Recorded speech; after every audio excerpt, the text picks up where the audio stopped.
right of center probably. But Brazil is the most difficult to predict because Lula still has a chance to win.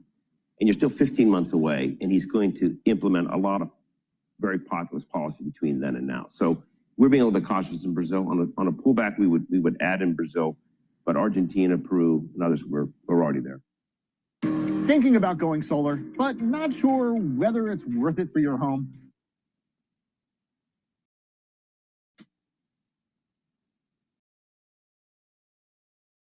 Committee as a whole, and they start cutting rates and we're still above target, I think that's a risk. That's the ultimate issue, which is why the criticism, to your point, is kind of misplaced of this Federal Reserve. They cut rates 100 basis points last year. Rates went up at the long end, so did mortgage rates. That's the thing you need to get your teeth into. Bob Michael at JP Morgan was talking about the same thing earlier this morning. And it might be the consequence of cutting, certainly as much as President Trump would like. It really goes to this question of how you trust data, because remember last year the SOM rule was triggered and it was a head fake. And the Fed took that on its face and it cut rates significantly. And maybe in retrospect, Fed sure doesn't think it was a mistake, but it raises a question, what data do you follow to understand that dual mandate? When you're looking at inflation at a fuzzy moment and when you're looking at the labor market at a fuzzy moment. The chairman of the Federal Reserve about 35 minutes away, alongside some of his peers, including the ECB President Christine Lagarde and the BOJ Governor Oweda. Look out for that a little bit later. Colin Martin and Charles Schwab, thank you, sir. Good to see you, Colin. Appreciate it. Thank you. Coming up tomorrow, Brian Nick of New Edge Wealth, Wei Lee of BlackRock, Sarah Hunt of Alpine Saxon Woods, and Jim Karen of Morgan Stanley from New York City. That does it for us this morning. Good morning to you all, and thank you for choosing Bloomberg TV. This was Bloomberg Surveillance.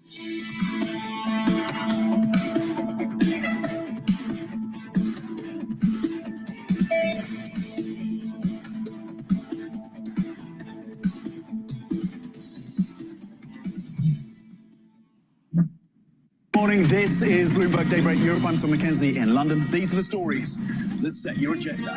Taking you from the U.S. market's close to the overnight session in Asia, we'll walk you through what you need to know to kickstart Europe's trading day.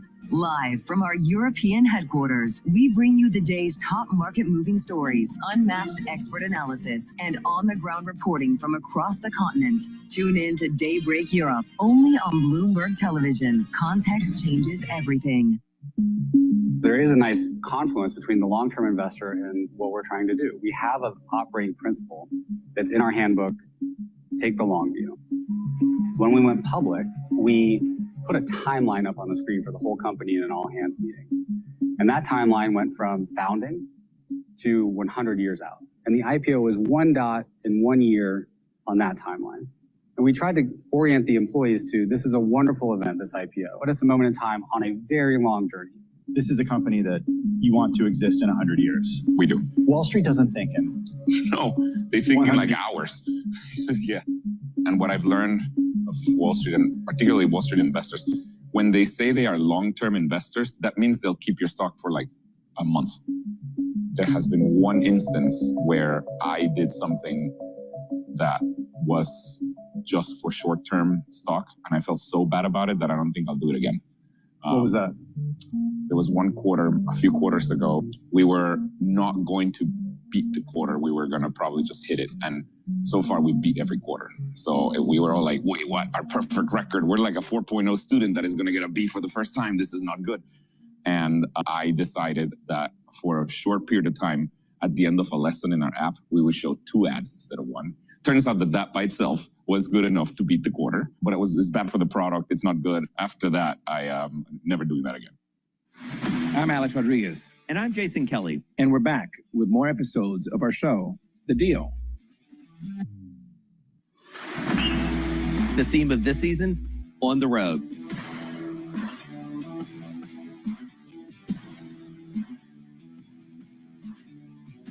We're bringing you more behind-the-scenes conversations with the biggest names in sports, business, and culture, like Melody Hobson. I started to study women's sports like an 11-year-old studies baseball statistics, and I got dangerous in seeing up arrows.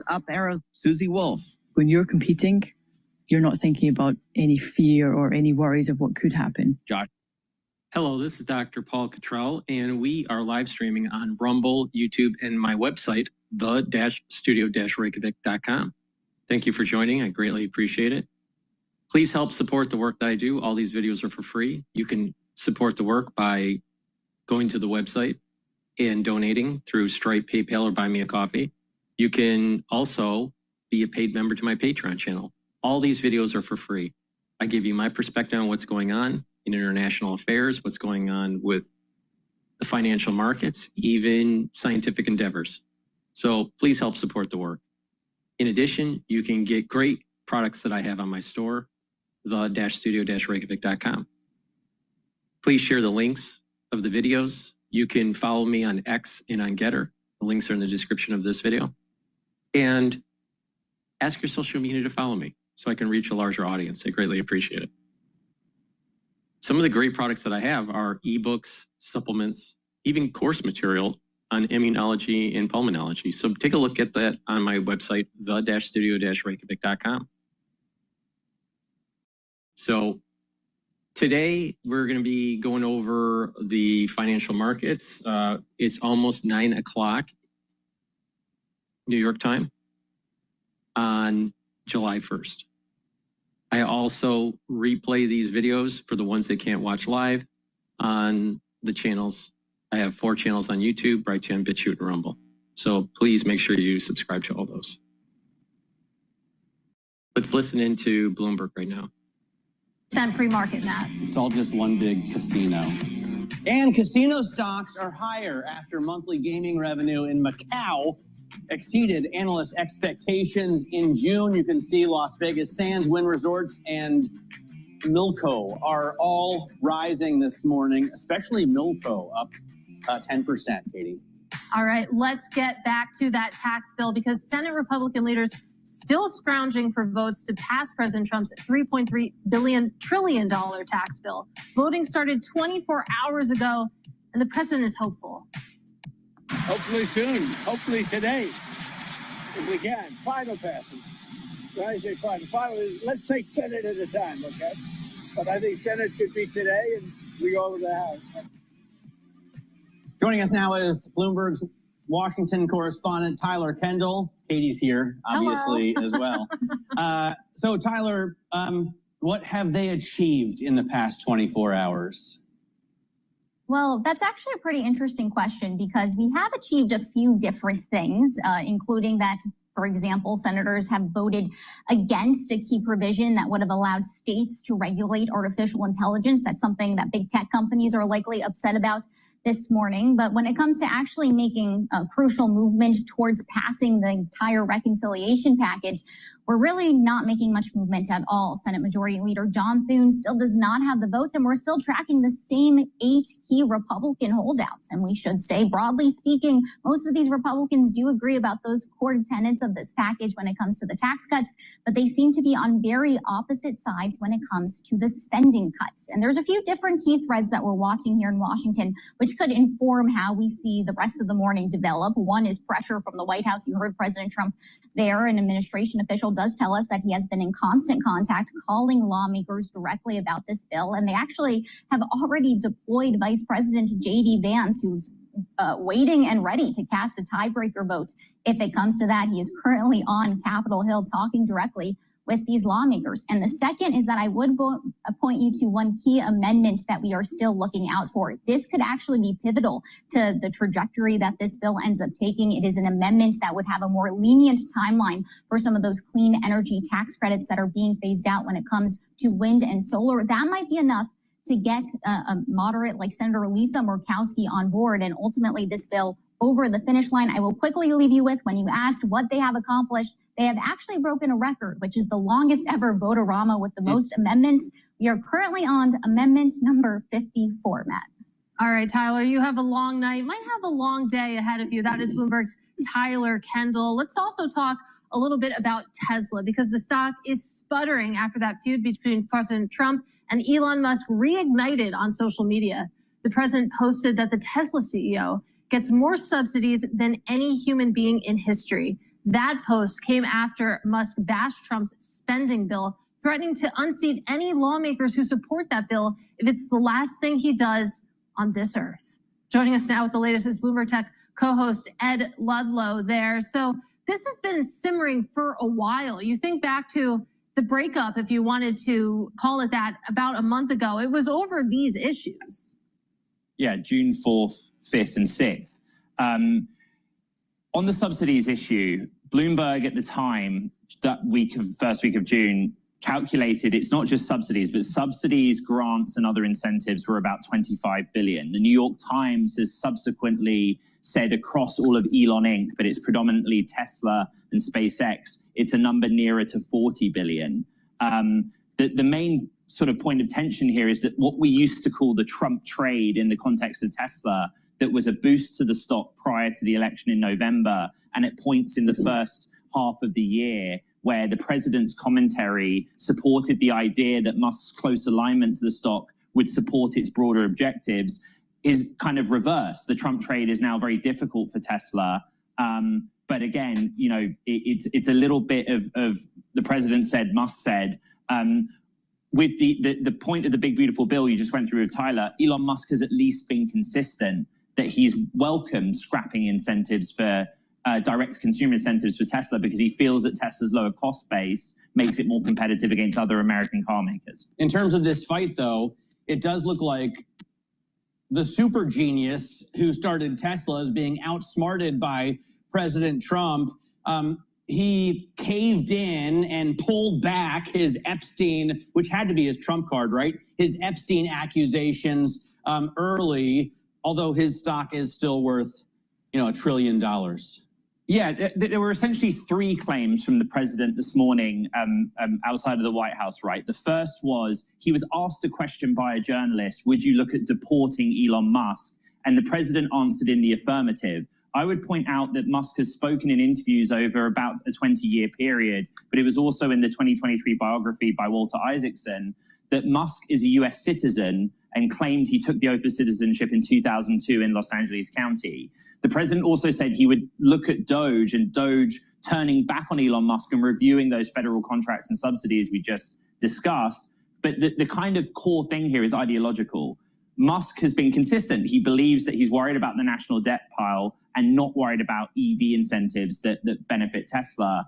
The president says the opposite, that Musk is upset about scrapping direct-to-consumer incentives, and that you'll also have seen the headlines from Treasury Secretary Bessent this morning, where he, I'm paraphrasing, but essentially says, Musk is really good at rockets, leave the finances to me.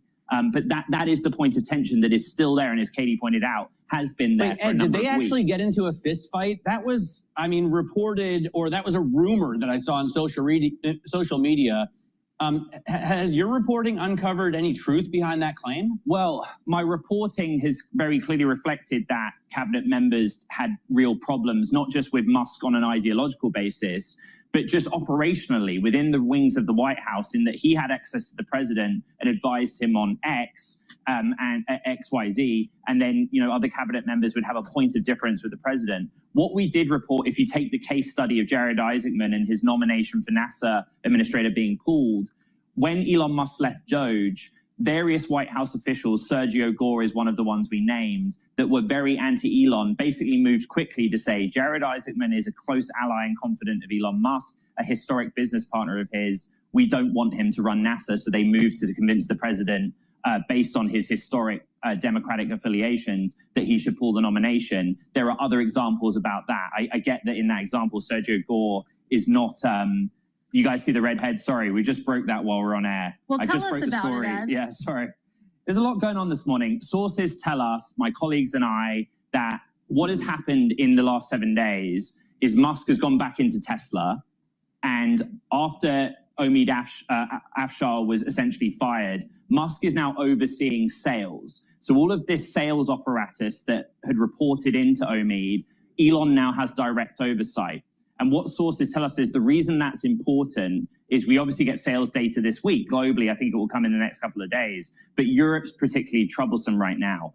Elon Musk is now directly overseeing sales responsibility for the United States or North America and Europe. And what I'm also hearing from sources, and my colleagues have reported with me, is that Tom Zhu, who runs the Asia business out of Shanghai, now will oversee global manufacturing operations. So this is kind of idiosyncratic to Tesla and what's going on inside. But it's happening, and the Tesla investors will know these names and try and work out who's steering the ship. Rearranging the deck chairs, but there's one captain and owner of this yacht. Ed, thanks so much for joining us. Bloomberg Tech co-host Ed Ludlow. He will kick off his program at 11 a.m. Eastern time. Don't miss that. Let's get to another Bloomberg scoop after the one that Ed has delivered. We got news on Apple considering using artificial intelligence from a third party, Anthropic or OpenAI, to power a new, potentially capable version of Siri and sidelining its own in-house models. Anurag Rana of Bloomberg Intelligence calls the potential move judicious in wake of Apple's struggles to implement AI in its own operating system. Anurag joins us from Chicago. So I just don't understand, Anurag, why this $3 trillion company that's made everything we desperately need to live hasn't been able to achieve very much at all with Siri in the past. It's been like 14 years that Siri's been out. Yeah, I think this is an area. I mean, Siri has the most potential amongst everything that we see on the Apple ecosystem, and they have not been able to deliver it. And, one reason could be that they really don't go and snoop around our personal data. I don't know the reason why they have not been able to deliver, but the fact is they have not been able to deliver. But the news from yesterday is really good because you are getting the latest technology and probably the best technology without spending billions in CapEx. So I like that. I think it's a good thing for Apple if they're able to pull it off. Yeah. So as you say, judicious in your reaction piece, is this Apple accepting defeat in some ways? Obviously, they're not giving up on AI. Obviously, they're just looking to go externally. But the narrative that's formed around Apple is that they're behind, that their homegrown efforts haven't been able to cut it and excite investors and excite users of their products. And you could make the case that this is proof that the company sees that as well. Yeah, and Mark's really reported on this very well. And, we all know the frustration that's happening within Apple as it relates to AI. But, frankly, as a shareholder, if you are a shareholder, would you be worried about this thing? Would you be worried that they're not so great in search and other technologies? At the end of the day, if their ecosystem gets better by a third-party technology and they can do it without paying a lot of money at it, I don't have a problem with it because look at the free cash flow line, look at the CapEx line. Unlike somebody like an AWS, Meta, or a Microsoft, their CapEx line has not ballooned up in the same manner, or it's not going to go up at the same manner over the next few years. Why won't shareholders like it, frankly? Right. And as a user, you won't know and you won't care. Yeah. As long as it works seamlessly, you'll be happy and continue to buy the products. Although Katie hasn't upgraded her iPhone in also as long as Siri's been alive. I never will. Yeah, this is pretty much 14 years old. Anurag, really appreciate your insight. That is Anurag Rana of Bloomberg Intelligence. Now, coming up, we'll ask HSBC's Max Kettner why he sees the beginnings of a melt-up in risk assets as a weaker dollar boosts earnings. And then later this hour, Fed Chair Jerome Powell joins his global counterparts for a panel in Portugal. We'll bring you their comments live from Sintra. This is Open End.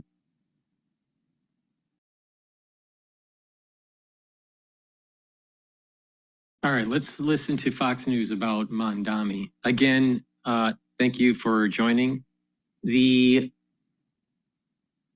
pre-session that I was live streaming on Rumble and on my website, the-studio-reykjavik.com, I was talking about collectivism and individualism and how that relates to Atlas Shrugged and Ayn Rand.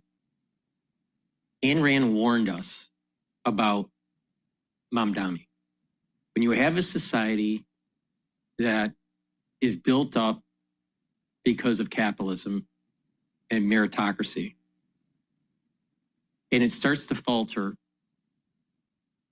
through just normal economic cycles and the growth phase of a society and part of the decline phase of a society. What happens is you have groups of people that will not be as affluent as perhaps that class may have been in prior years. So what happens is that they start to rise up, typically through the younger generation within that class or subculture. And they will start to push the politic towards socialism. demanding more social benefits, demanding, free this, free that. And you're hearing it with Mamdani with free groceries and locked in, rents and higher taxes of more affluent individuals.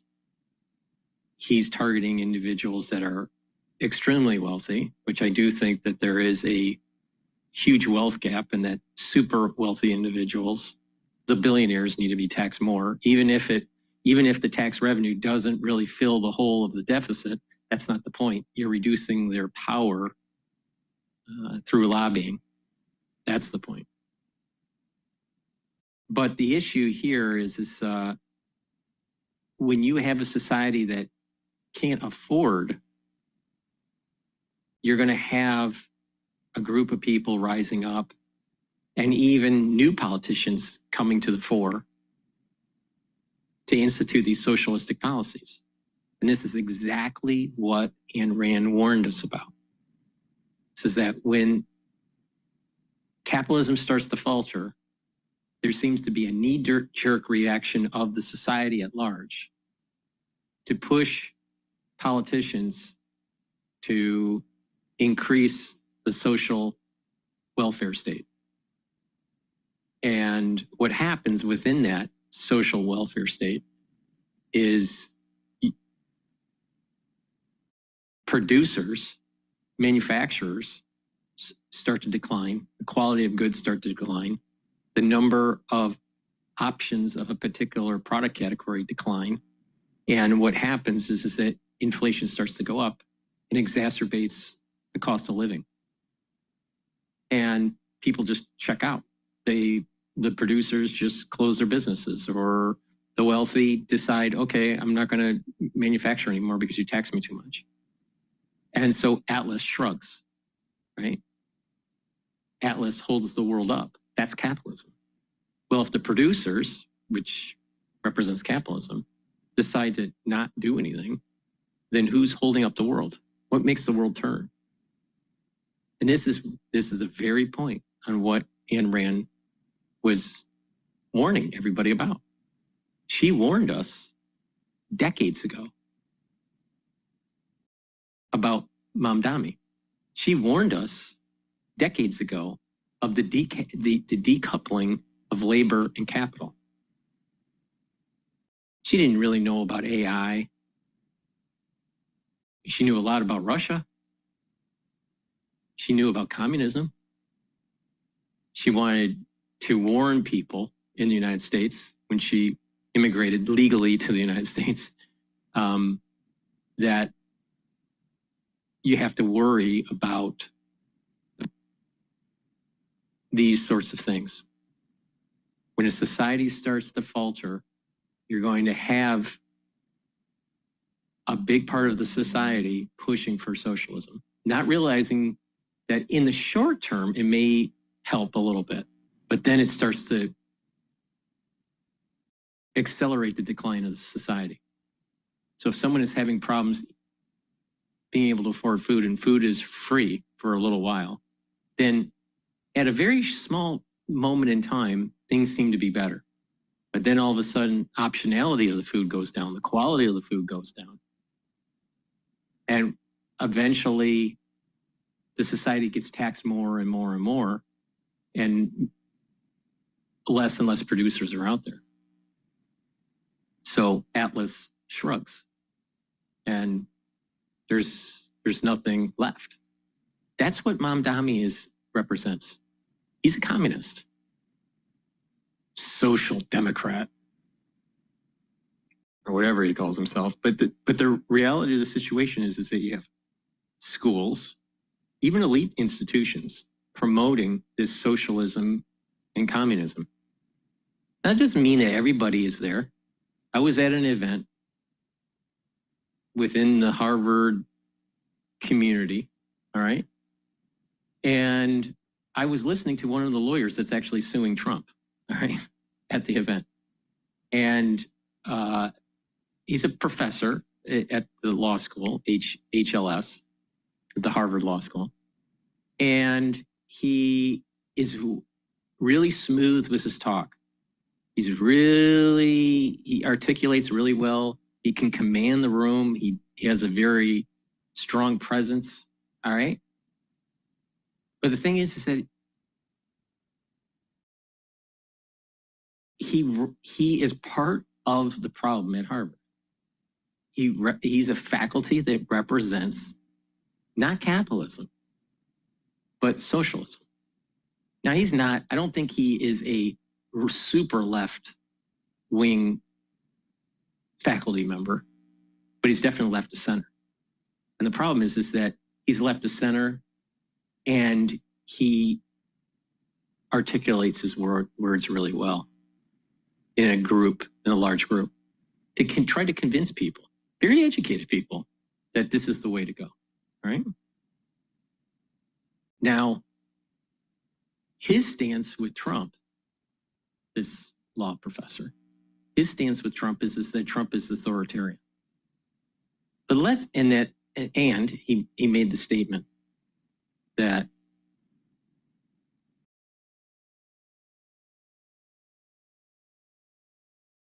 many people think, this is what he said, many people think that Harvard is just a bastion of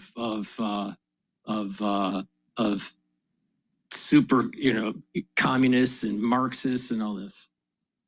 But there's so many people that are coming out of HBS, Harvard Business School, and HLS or the Kennedy School that are, working in finance and, and that's a capitalistic endeavor.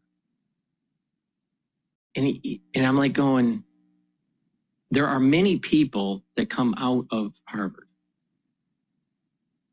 And you have to take a look at what is the political persuasion of the college student, Harvard College, which is socialistic because of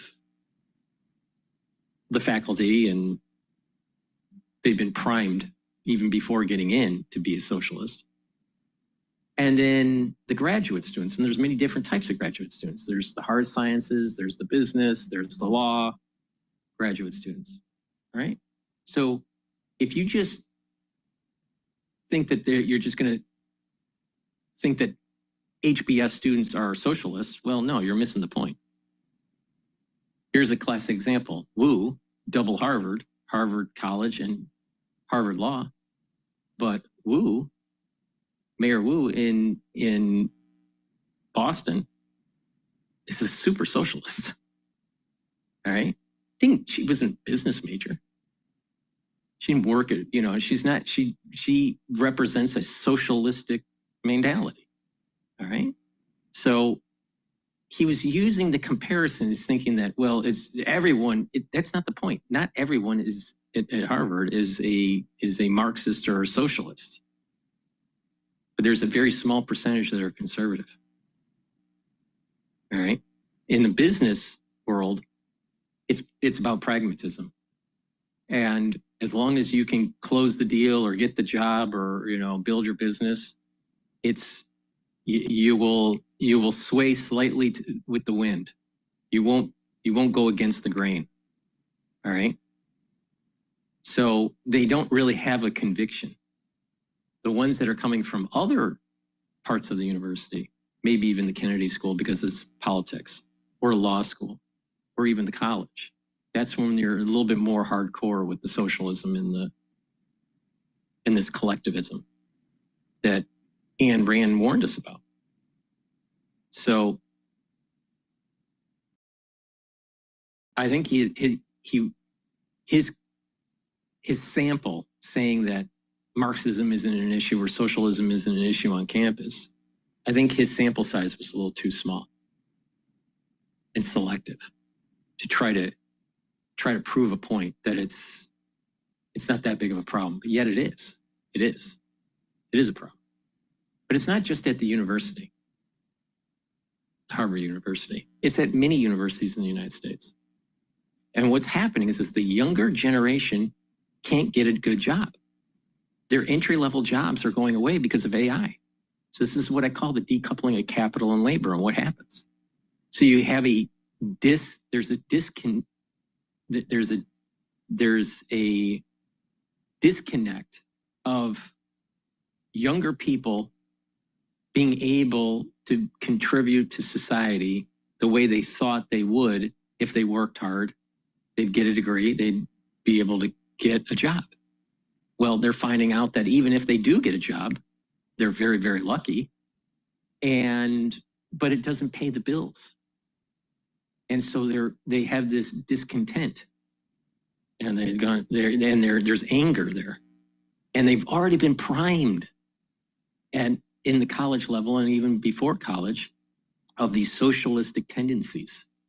So if you have anger due to you not being able to pay your bills, pay for your student loans or pay for your food or pay for your housing, you get angry and you start pushing for these socialistic policies. And that's what's happening in New York. That's what's happening in New York. So a lot of it is blue-haired, liberals. But there's also a large element of this that's supporting Mamdani that are educated, and they want to live in the city, New York City, but they can't afford it even though they're educated. And so they want the politicians to fix the problem. So the politicians come in and say, well, we'll raise the taxes on the wealthy. We're gonna, have free food for everybody, and we're gonna, cap the housing costs. These are all social programs, socialistic programs on the edge of communism that will make the society less productive and make things cost more. And things will start to spiral down. New York is right on the edge of a pre-Giuliani or a post-Giuliani era. If Mamdani comes in, it will fall to a pre-Giuliani day, where there's going to be more crime, more drug abuse, more businesses closing, and there's going to be a white flight and an educated flight and a wealth flight out of the city. Now, the question is, will Mamdani win? I don't know. I have a feeling he won't, but it's possible he does. There's a big push in the media to make him characterize him as some sort of communist, but he's damn close. I mean, he admits that he wants to control, his words, control production. That's exactly what Ayn Rand warned us about in Atlas Shrugged. The socialists, when things start to be problematic because of cost of living in the city, gets to the point where the politic demands the control of production. Controlling the railroads, controlling metallurgy, controlling food production, controlling retail. That's what Mamdani wants to do. And he's very similar. If you really listen to him, once in a while, he'll start talking like Obama. Just close your eyes and just listen. And it's almost, there's an element of Obama in him.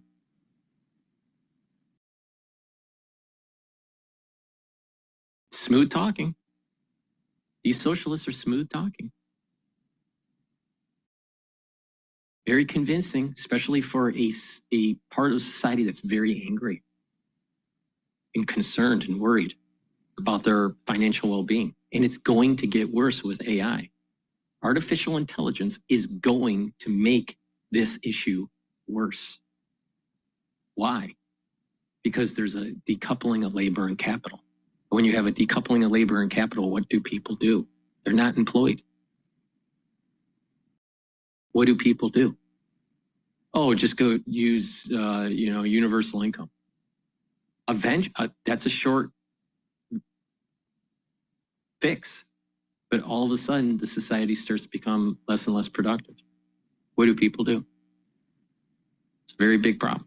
Very big problem. And everyone is so focused on how they will make their lives so much better if they use AI. Not realizing as you feed the machine, as you feed the AI, as it gets better, as it becomes AGI or ASI, AGI meaning artificial general intelligence, ASI is artificial super intelligence, but we are feeding the machine to compete against us.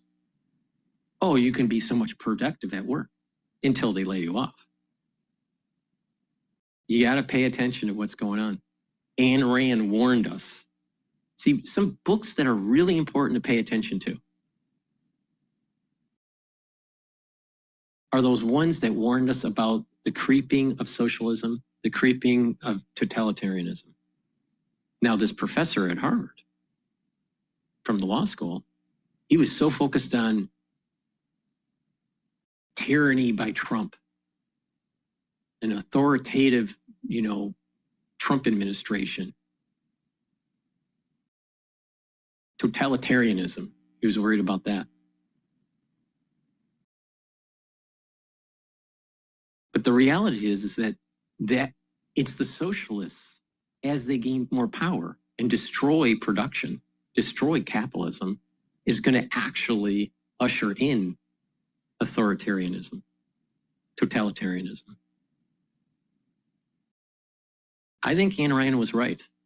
And she lived under the Soviet Union. So she knows very much what this all means. The United States, most people have not lived under those kinds of conditions. You would have to be an immigrant that, lived under communist rule to fully really appreciate that. Most Americans don't know what that means. So they think that this is all academic and utopic, but it's not. It's not. And writers warned us about this. 1984 with the surveillance state. Atlas Shrugged with this battle between individualism and collectivism. People need to get educated. What's happening is that people are getting dumb because they're doing their TikTok scroll or their X scroll or their Facebook scroll or whatever. They're just scrolling their life away. And they're not realizing that there is a major battle that's happening right now. So people in New York are gonna be tested in November. Are we gonna have collectivism or are we gonna have individualism? Ayn Rand warned us. Ayn Rand warned us. Do not pick the collectivism route because it will lead to a destruction of your society. But all these educated people think otherwise. All these young educated, they're angry. And I understand why, because the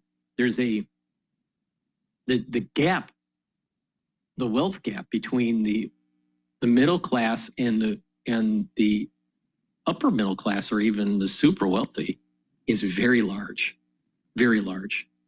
Now, the statistics show that if you raise the taxes of the wealthy, the uber wealthy, that you're really not going to change the deficit. You're not going to really bring down the debt. Well, that's true. That's true.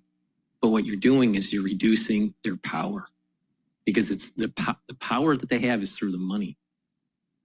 And that's why it's so important to have, for the uber wealthy, they should be taxed more than 50% of their income. Now, people would say, Dr. Paul Cottrell, you sound like a socialist. I'm not a socialist, I'm a capitalist. But I think that there is enough evidence to suggest that when too much of the wealth is concentrated with very few people, 1,000 people in the world or less, then they have too much power. You have to break that power. It's almost like a trust bust. You break that power by making sure that the money that they make, no one's telling them they can't make the money. They can make more money, but whatever money you make, if you're, multi-billionaire, 50% of it is taxed. That's what I think should be happening. You got to cut the power. It has nothing to do with the deficit. It has nothing to do with the debt. It's the power that they have that you have to cut. That's a better solution, because what you're doing is you're pulling the power away from these ultra wealthy instead of creating a collectivism that Mamdani is trying to do. So taxing uber wealthy people, billionaires, yeah, for sure, definitely. Tax them 50% or more. If you own $100 billion, you're okay at 50 billion. I'm sure you'll be able to eat and, have a place to sleep. See my point? You get to a certain level and it doesn't change their lifestyle. Now, people would say, oh, it's on paper, it's in equities and all this. There has to be a way to be able that once it's realized, once those gains are realized, that you take the loopholes out where they can't put it in a trust or into a nonprofit or anything like that. And once it's realized, it's taxed at a certain income level. And I'm talking about uber wealthy. I'm not talking about someone that's $20 million in net assets or whatever. It's small fry. I'm talking about multi-billion-dollar type people, right? 10 billion, 20 billion, 30 billion. Do you think Soros would have the power that he has if we had a taxation policy of 60 or 50% of your wealth? Soros wouldn't have the power that he had. That's the point I'm making. That is the point I'm making. So that is the way to stop this acceleration of this gap, this wealth gap between society, where there's a few people owning most of the assets instead of coming in and trying to control production. That's the Mamdani way. He wants to do both. He wants to tax the super wealthy and control manufacturing and tax and make things literally more expensive because the society becomes less productive. That's not the way to do it.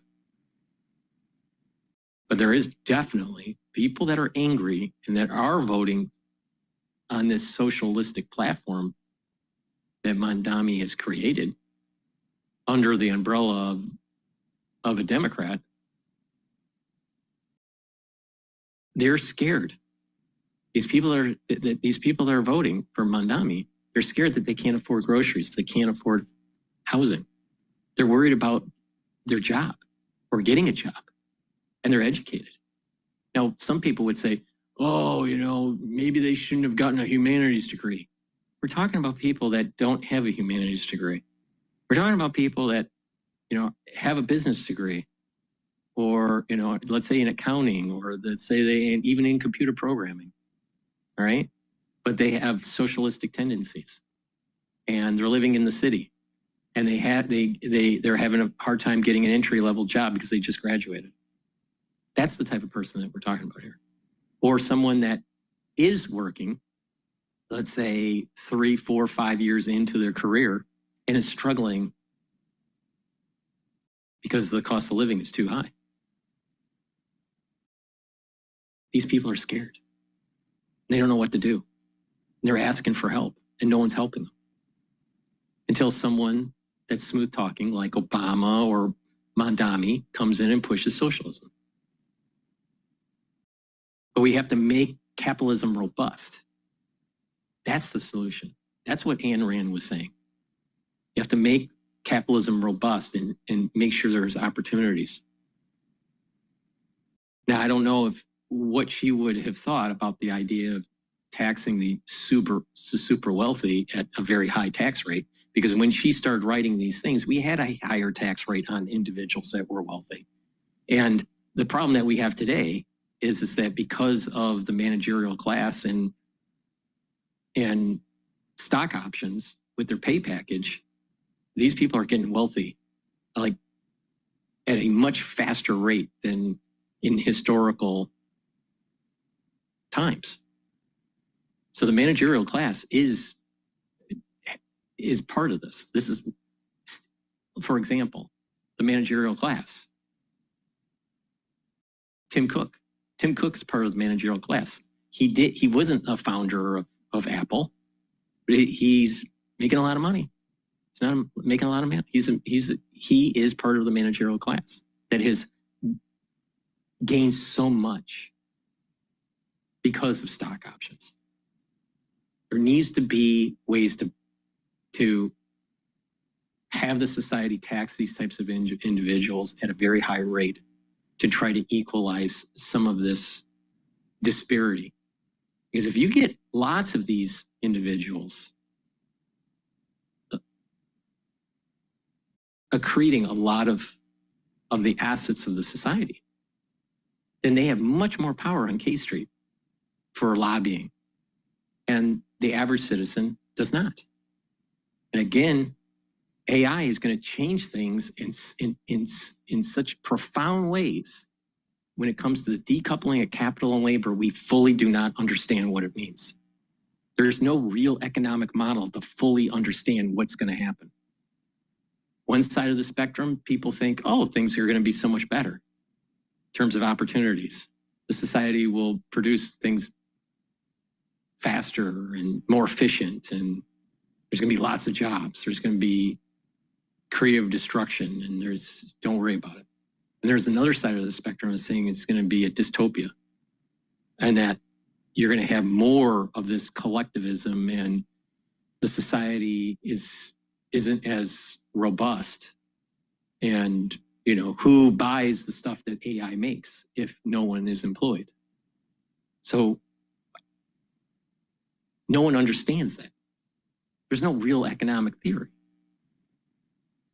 I've thought about it for a long time, and I have not found anyone to adequately give me a good answer on what happens to society when you decouple capital and labor, especially in a capitalistic society that the United States is. And the best answer they give is universal income. Well, that's not the answer. That was tried already in Russia. All right, this is the welfare state. That's what they're saying. It's a welfare state. That's the solution. So let me get this straight. Sam Altman becomes a multi-billionaire, so most of the society in the United States ends up being on welfare. And for him to be the billionaire, you have to feed the questions and the prompts for the AI to make it smarter. So you actually are creating your own destruction. So Sam Altman can be a billionaire. People need to step back and pay attention to what is going on. Please go to my store, the-studio-reykjavik.com. We have opened up the markets. So please go to the store, the-studio-reykjavik.com, and get the great products that I have. But before we go over those products, let's take a look at what has happened in the markets. So the S&P 500 is trading at 6,189. The VIX is trading at 17. Euro is trading at 1.17. Oil is trading at 65.43. BITO is trading at 20.46. Japanese yen is trading at 143. There's a little bit of stress in the financial markets there. That's probably because of some of the negative news about tariffs. Natural gas is trading at 3.3. Gush is trading at 22.34. DRIP is trading at 9.94. And Bitcoin, I think, is trading at 106 or 7. Let's check here. 1066. All right, so let's plug the product here. Please go to my store, the-studio-reykjavik.com. I have a lot of great supplements, all right, that will help to improve the health of your body. These are things that I take every day, and it slows down the aging process and boosts up your immune system, helps with your endocrine system and all these other bodily systems. So it's really important to follow my protocol. Now, you can't take everything I take because you can't afford it. I take a lot of stuff, all right? But if you listen to me, I tell you how to stack the stuff where you can afford it and you get the max benefit based on your affordability. And you're going to be able to slow down the aging process. My protocol is the most comprehensive protocol out there that works and that is affordable. So if you just pay attention to me, you will fare way better. People that have problems with cholesterol, you listen to me, guess what? Your cholesterol is going to go down. People have blood pressure problems, you listen to me, your blood pressure is going to go down. People that are having issues cognitively, if you listen to me, that will improve. People having high blood glucose levels, you listen to me, I can help you. But if you don't, you're going to go down the road of pharmacopoeia. It's up to you. But the stuff works, and it'll help to slow down the aging process. So one great product that I have, that's the fourth pillar of my core protocol that I'll be talking about later, is Boomer Boost. Boomer Boost has 68 nutrients. It has a very comprehensive compound profile. It's a powder. You get a big scooper. This is a month's supply. You take 1 scoop a day. Mix it with soft foods, filtered water, or milk, or even a smoothie, but take it every day. That's your breakfast, right? And you're going to lose weight safely, and you're going to have a steady burn of energy throughout the whole day. And it targets different systems. It targets your heart and your vascular system, your brain function, your musculature, and your energy levels and your metabolism. Take it every day, and you're going to start noticing within 72 hours the benefits of this. So please go to my store and take the Boomer Boost every day. Now, if you want, take a look at the label on my website, and you're going to notice that there are some really, really great ingredients in that powder. Take it every day. It's super important. It's the fourth pillar of the core protocol. And that core protocol is cleanse, max 14, max 35.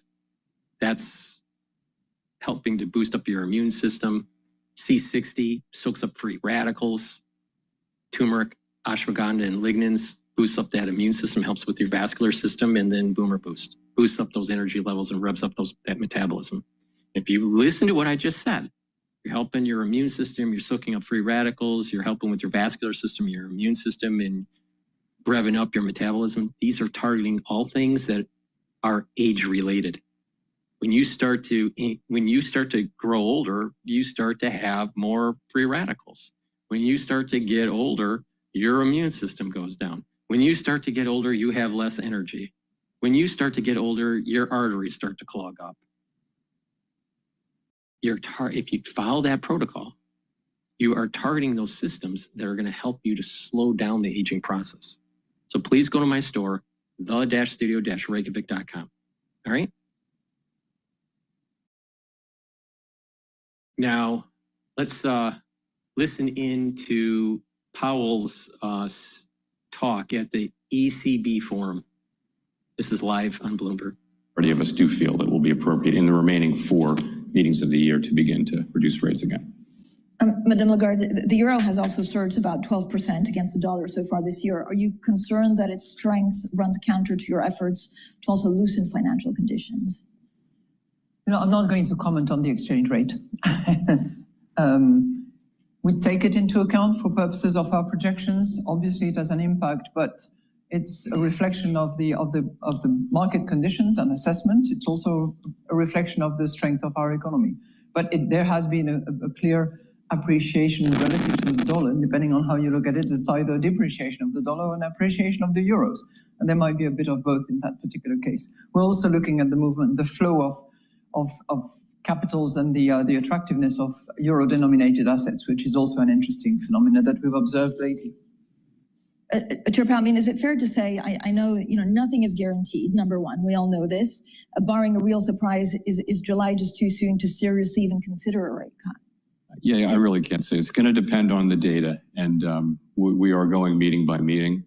I mentioned how I'm thinking about that, but I wouldn't take any meeting off the table or put it directly on the table. It's going to depend on how the data evolve. Governor, what's the biggest risk stemming from protectionist trade policy actually for the global economy and for South Korea's? The biggest risk stemming from trades and protectionist measures? The Korea has quite an export-driven economy.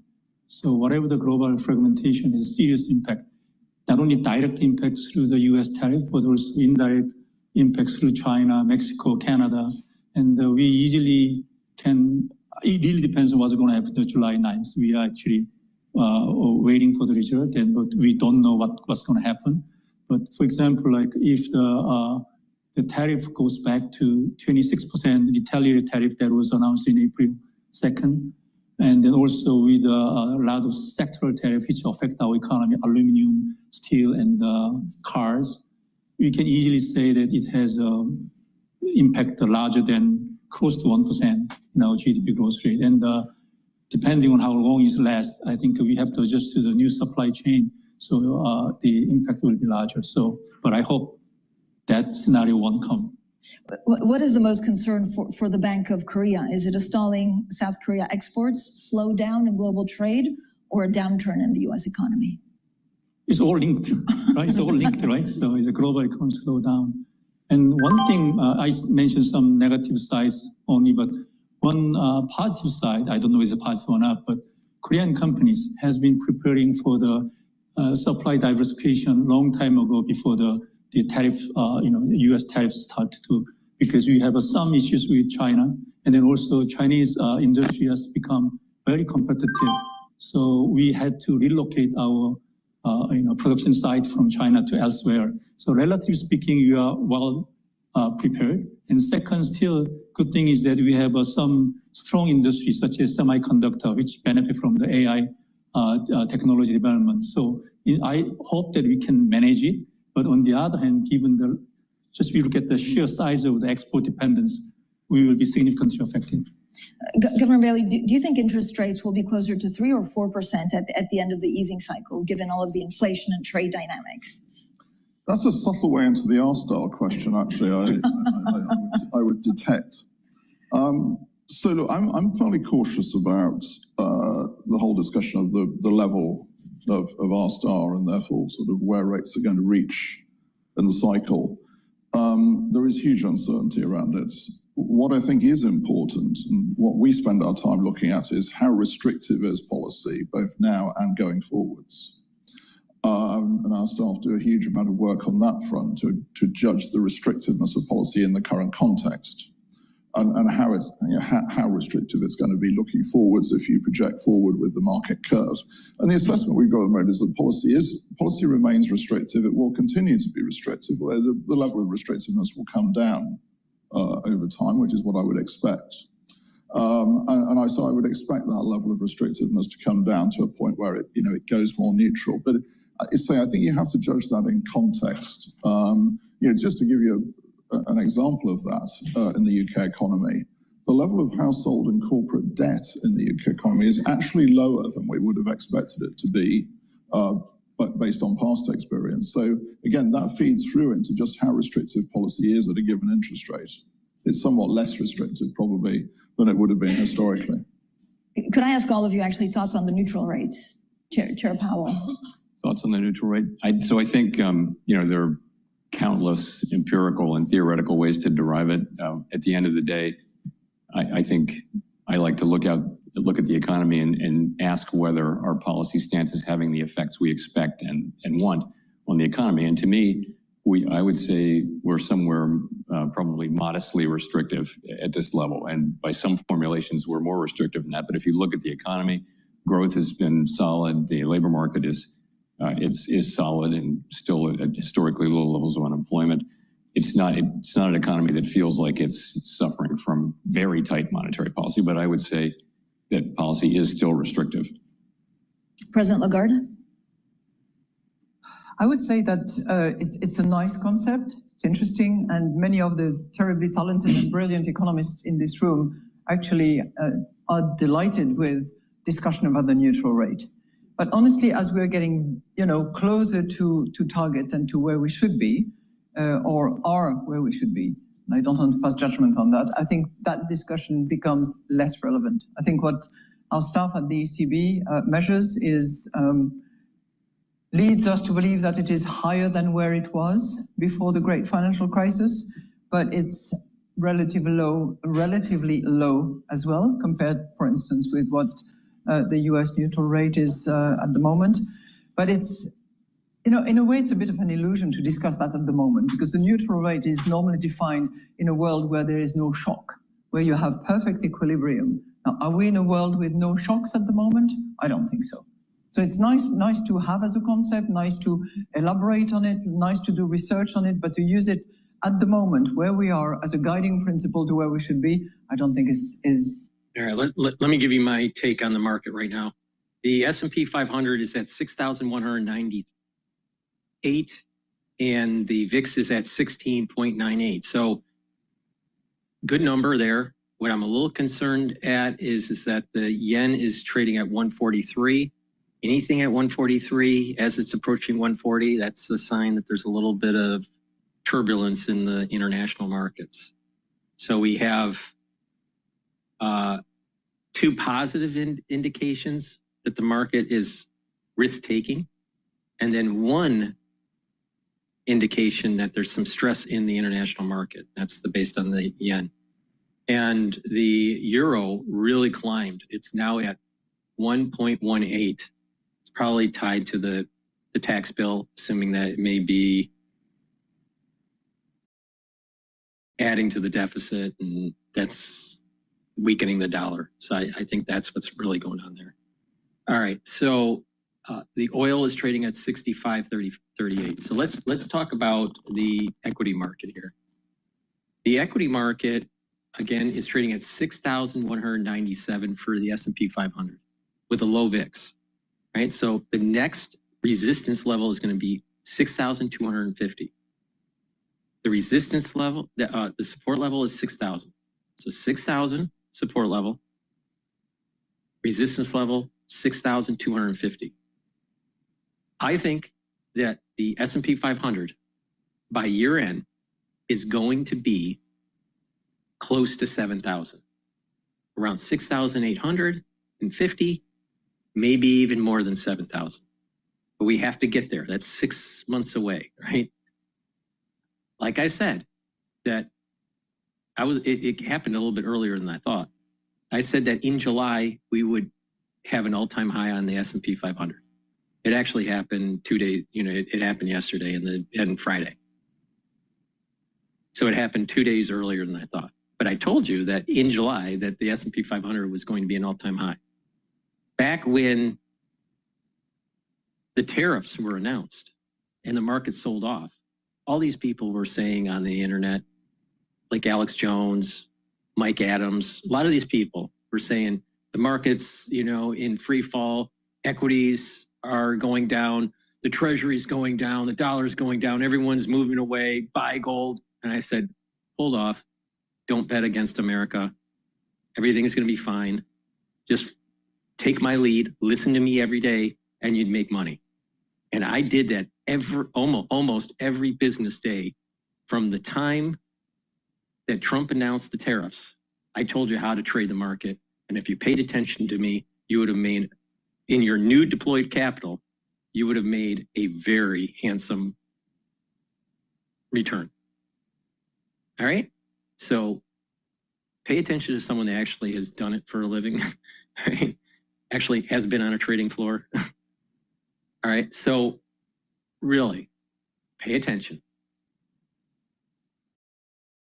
The S&P 500 is going to march. There's a higher probability of it going to 7,000 than it is to going to 5,000.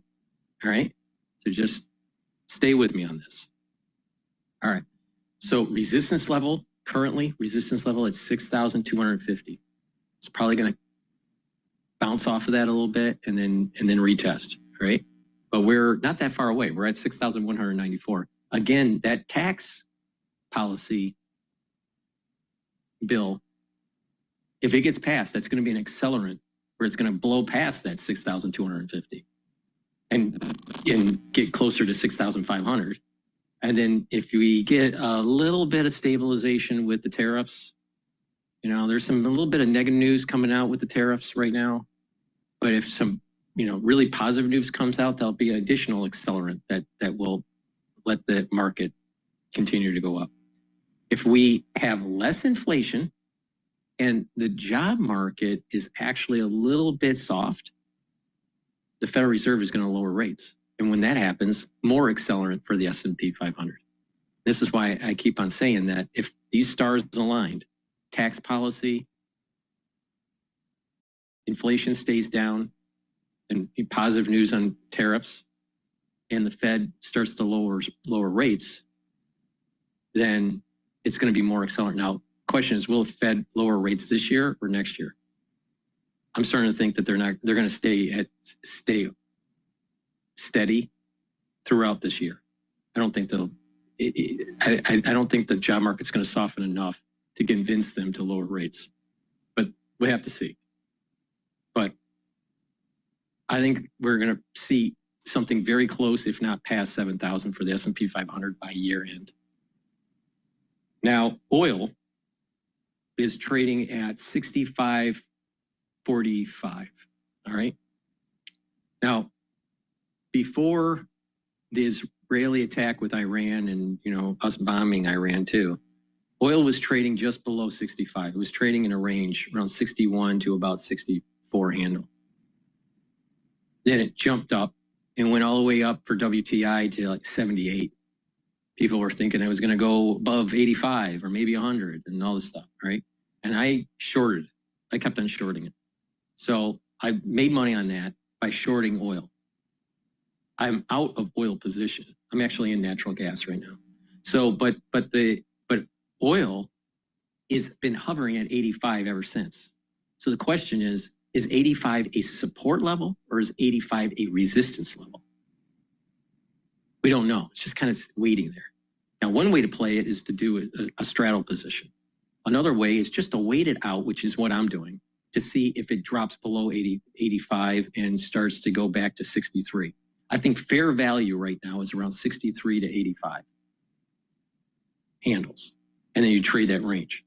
But we may actually see something that's more like 85 as the bottom, and it's going to trade closer to 67, maybe even 68.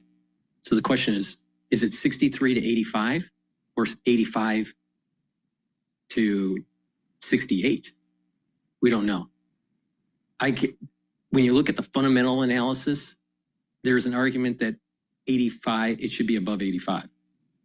I'm sorry, not 85, 65. I keep on saying it's 85 for some reason. So 65. It has to be, 65 is the potential support level. So that trading range fundamentally should be 65 to 68. Right? But I can also create an argument because of OPEC Plus adding barrels of oil onto the market, even though it's Brent, that it's going to drive the oil price globally and be below 65, and that the trading range would be 63 to 65.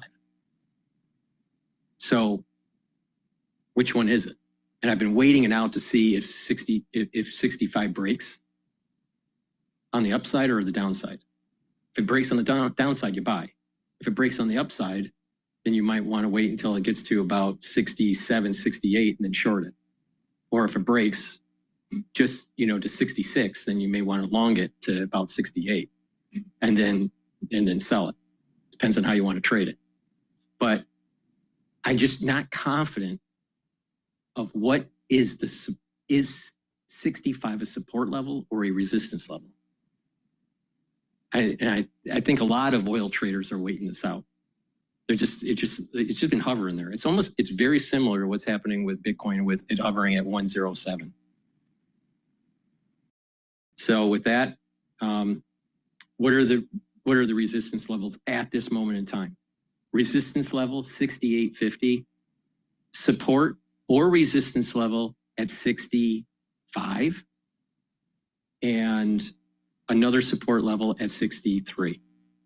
So, but that at 65 we have to go through a few more trading sessions to understand what is going on in the oil market. It's just been hovering at 65, and a lot of people are waiting. They're just kind of waiting it out. What's going on with OPEC Plus?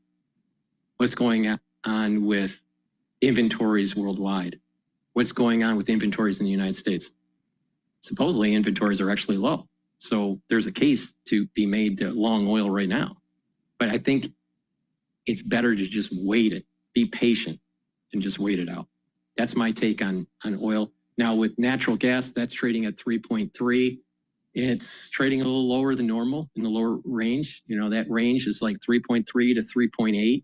So to me, based on this trading range, it makes sense to actually buy natural gas, not to short it. Now people would say, well, it's summer, short it. Well, you got to remember these future contracts are a month out. So typically prices start to go up in August, September, right? So you want to start to accumulate to be able, it depends on what your time horizon is. But in August and September, you should start seeing an elevation in natural gas because people are starting to lock in their future contracts for the fall. So I might be a little bit early on this, but I'm accumulating longing natural gas. Now you do that you can long natural gas through an ETF called boil or cold. All right, boil is to long it. To short natural gas, use cold, spelled with a K. Now boil, longing natural gas. All right, boil is trading at what is trading at? That's trading at 72.3. All right. Now, all right. So I'm sorry. It's trading at 42.23. 42.23. All right. Now, 45 is a resistance level now. And 40 is going to be a support level. So the question is how much more can natural gas go down? You know, it's trading at 3.1 or 3.3, could go down to 3.1. Boil could continue to slide down to maybe even, 41.5, maybe 41.0. So Boil's support level at this moment in time, I would say, is at about 45. I'm sorry, resistance level at 45 and support level at 40 at this moment in time. But this is a time to accumulate shares because I think it's going to pop up. Because I don't think it can stay, natural gas can stay in this low 3-point handle.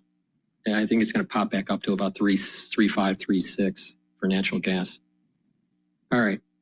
I watch a lot of numbers. So if I say a number that's off, I apologize, because there's an awful lot of numbers on the screen.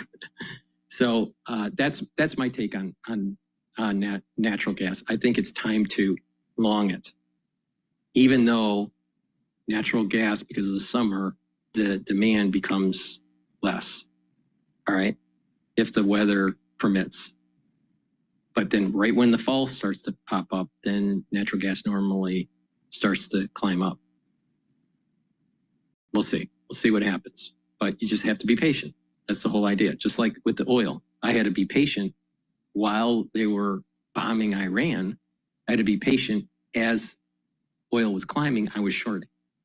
So as it kept on climbing, I kept on adding positions in my short position for oil. And then once it precipitously dropped, you made a lot of money. But you had to just kind of be patient, all right? It's like fishing. You just have to be patient. If you think you're just going to make money right away, and sometimes you can. Sometimes you can do it in 15 minutes. Sometimes you can do it in 5 minutes. But sometimes you just have to let the position evolve and just be patient, right? So that's my take on it. Let's listen to the central bank ECB forum, and then we'll go to some of the videos on Fox News or some other channels. Defragmentation happening. Well, fragmentation, were it to happen, in my view, is bad for activity in the world economy. No question about that. I mean, if we reduce the openness of the world economy, that will be bad for activity in the world economy. Now, I temper that in one respect, because obviously we have learned a lot about the robustness of supply chains over the last 5 years, and it is of course appropriate that there will be adjustments to that. But if we see a breakdown of the openness of the world economy sort of beyond that sort of resilience that we do see as needed, then that's bad for activity, it's bad for the world economy, and that I'm afraid is something that I think we need to be very clear. I've said a number of times that there are reasons why this is happening. It's not right to just go around saying this is all wrong. There are no reasons why this is happening.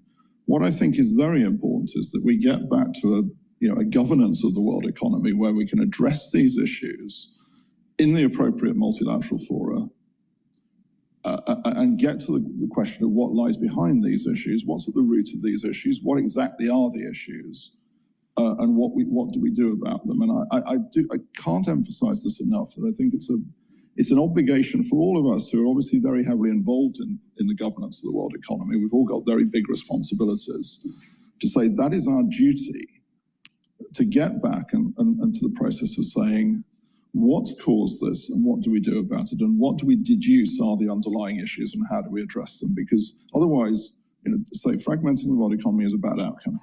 But what kind of fragmentation would it be? Is it, again, are you fearful that the world is splintering irrevocably, or is there a pool that's just moving? Well, I think if it was a breakdown of trade in the world economy, obviously exactly how that would manifest itself would remain to be seen. But it would be running against a long period now where we've been building the resilience of trade in the world economy. We've been building openness. But as I said, I want to sort of temper that by saying, look, there are issues. I don't think we should say there are no issues. This is all made up. There are issues, and we need to address what they are and work them out. But we need to do that in the context of a commitment to a robust, open world economy.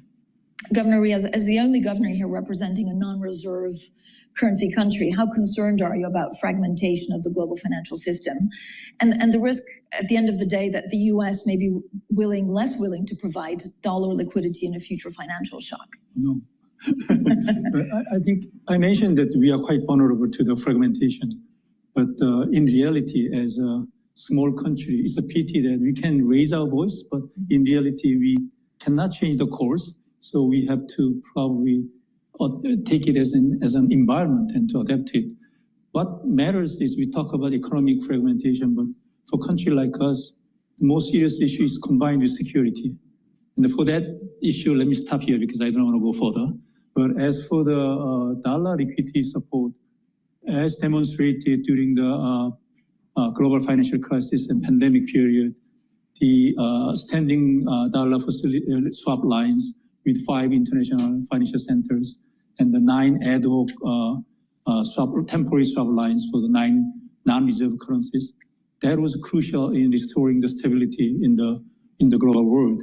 And if another global dollar shortage hits, I believe that the US Fed will extend their swap lines again, which is very important. And but one other problem for a country like us is we know that the US provide ad hoc swap lines as long as there is a global dollar shortage. But issue is what happens if there is our own problem and there is no global dollar shortage. Our understanding is that Fed cannot extend the swap lines in that case, and we have to self-defense ourselves. That is why I think having a adequate, sufficient level of reserves is very important. And recently, thanks to the introduction of the FEMA repo facility by the Fed, actually these reserves become much more effective tool to defend ourselves. J. Powell, on fragmentation?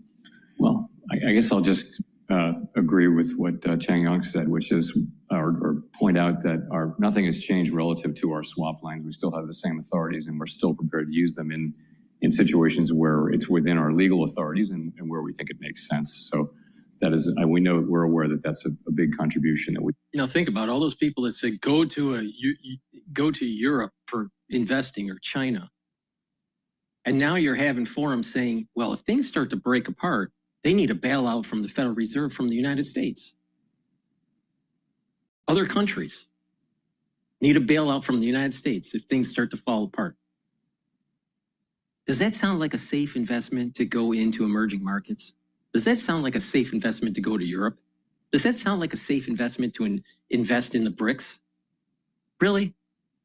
This is why I said, and why these people for the last 10 weeks have been wrong. All these economists, all these fund managers, they were wrong. The reality of the situation is you don't bet against the United States. Ever, ever, ever, ever, ever. Write it down on a piece of paper. Never bet against the United States. She will always surprise you. It's that simple. It doesn't have to be complicated. You don't need differential equations. You don't need, some sort of integrated formulas to figure it out. No, it's really simple. And everyone that didn't do what I told you to do, they lost money. They didn't make money. They lost. And now what they're doing is they're trying to sell their repositions that they did 10 weeks ago, or even 8 weeks ago, and have to come back in, and they missed the rally.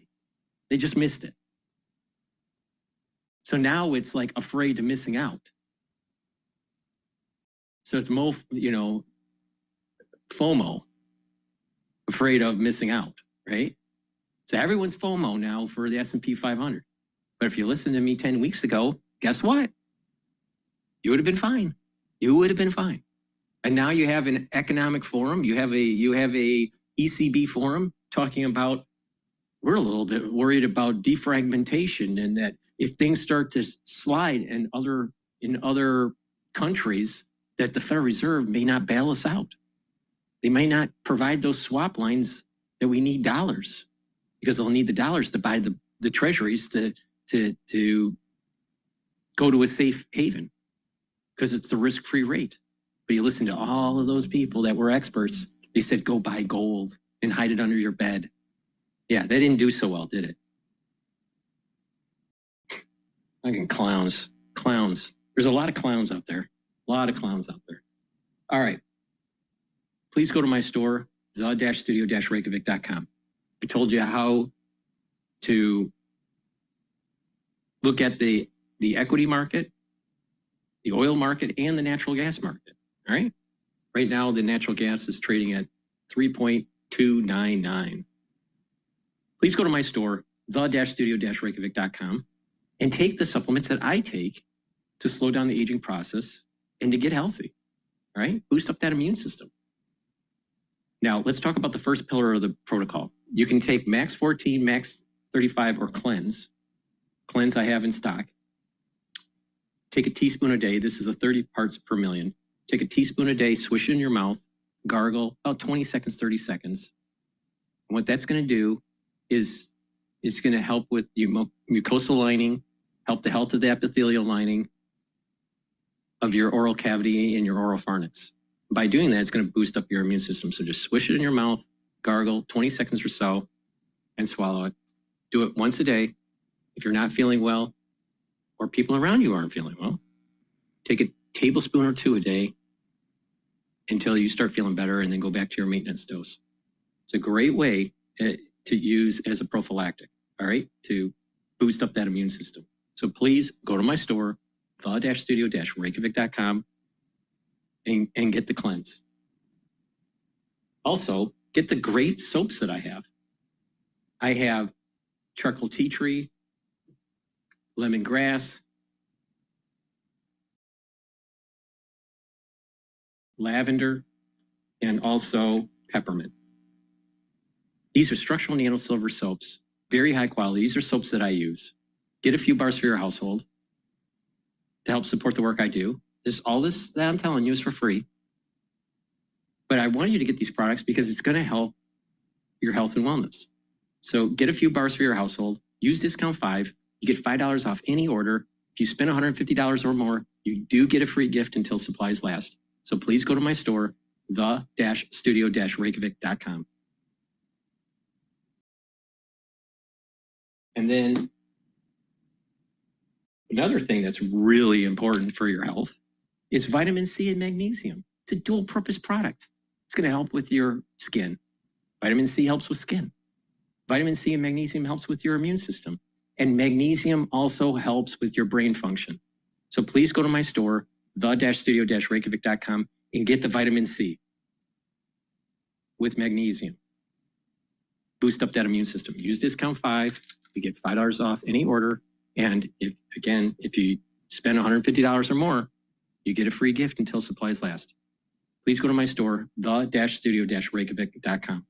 So now, instead of talking about defragmentation of the financial markets, let's go to Fox News. They're talking about Mamdani and collectivism.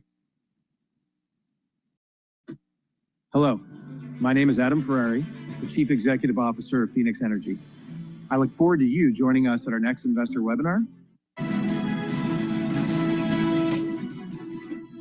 It's alive. Oh, it's alive. It's alive. It's alive. It's alive. Democrats created their own monster over the past decade, and now the monster is coming to devour the entire party. Now, at first, the liberal laboratory that produced the squad, well, they thought the future looked bright. But now, in the New York mayoral race, the future looks red, as in communist. Whether it's BDS, right, or whether it's the end goal of ceasing the means of production, is that it is critical that the way that we organize, the way that we set up our work and our priorities, that we do not leave any one issue for the other, that we do not meet a moment and only look at what people are ready for, but that we are doing both of these things in tandem. Because it is critical for us to both meet people where they're at and to also organize for what is correct and for what is right. Of course, the Democrats in leadership are left-wing as well, but they're not totally suicidal. And they're all doing the endorsement dance. Have you endorsed him yet? I have not. So what's holding you back from endorsing him right now? Because he's a communist. Well, we don't really know each other well. Our districts don't overlap. I have never had a substantive conversation with him. Oh, God, you can feel the dyspepsia there. Here to discuss is Guy Van Fleet, author and survivor of Mao's Revolution. Guy, you know a little bit about socialism and communism. And he's talking about state-owned businesses back in 2021, Mamdani, and a lot of free stuff. What's your take on this, and what's your warning tonight to America? Yeah, I want people to know he is more than just the typical woke Marxist that focus on identity politics, DEI, and press narrative. He is a full-fledged communist. I don't know whether the New York voters understand what it means. That seize means of production. That means abolish private property. That means the state will take over businesses, capital, land, and the resources. And that's the place I came from. I shopped in the government-owned grocery store. And what it is like, long line, ration, and empty shelf. And I lived in a government-granted housing. My family of 5 had 1.5 rooms, and we were lucky because we share bathroom with 4 other families. Others, they have an outhouse. And I grew up in and I endured the educational system that required that every day we raise our class consciousness. And what that means is to follow the party line. And I escaped that world. I came here for freedom. And if America falls, all of us have no place to go. New Yorkers, you have to wake up. I'm so glad President Trump sees through it and call him a communist. Mm-hmm. We need to hold the line in New York, for sure.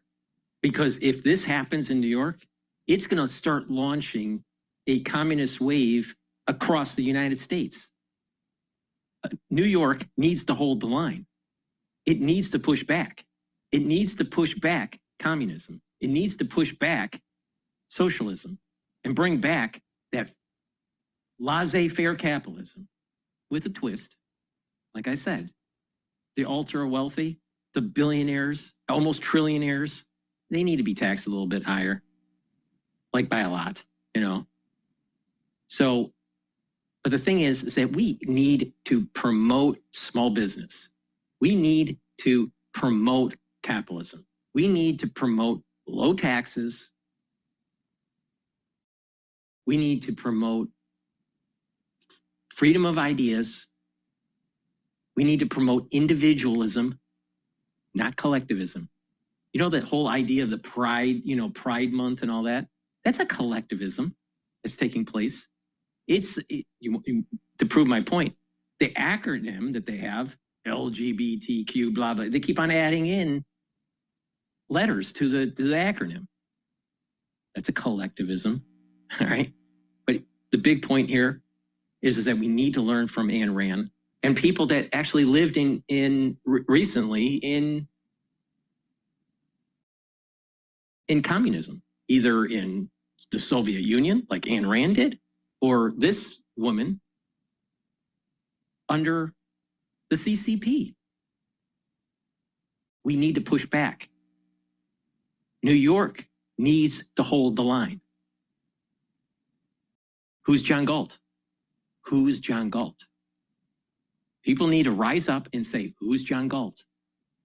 Who's John Galt? Because if New York falls, that's just one more inch towards the CCP taking over. And like I said, a long time ago, the big focus isn't focusing on the little bullshit that's happening in the news, like firefighters getting blown away during some sort of arson. I'm not even paying attention to it, so I don't even know exactly what's going on in Idaho. All right? That's not the game. The game is the CCP is trying to infiltrate the United States. And there will be a war between the United States and China in the Pacific in our lifetime.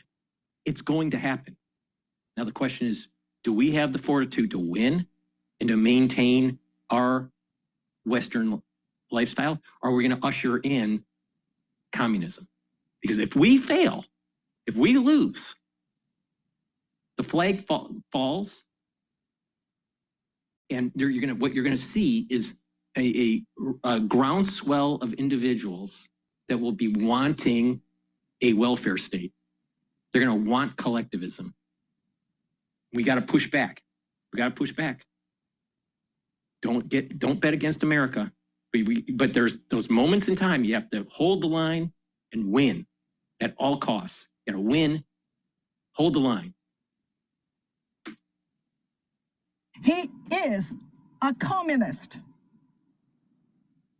And when you think about some of the reaction, Xi, from the public, especially young people who don't really learn much about communism in school or very little, they think it sounds great. But communism or Marxism is always sold as equity, isn't it, throughout history?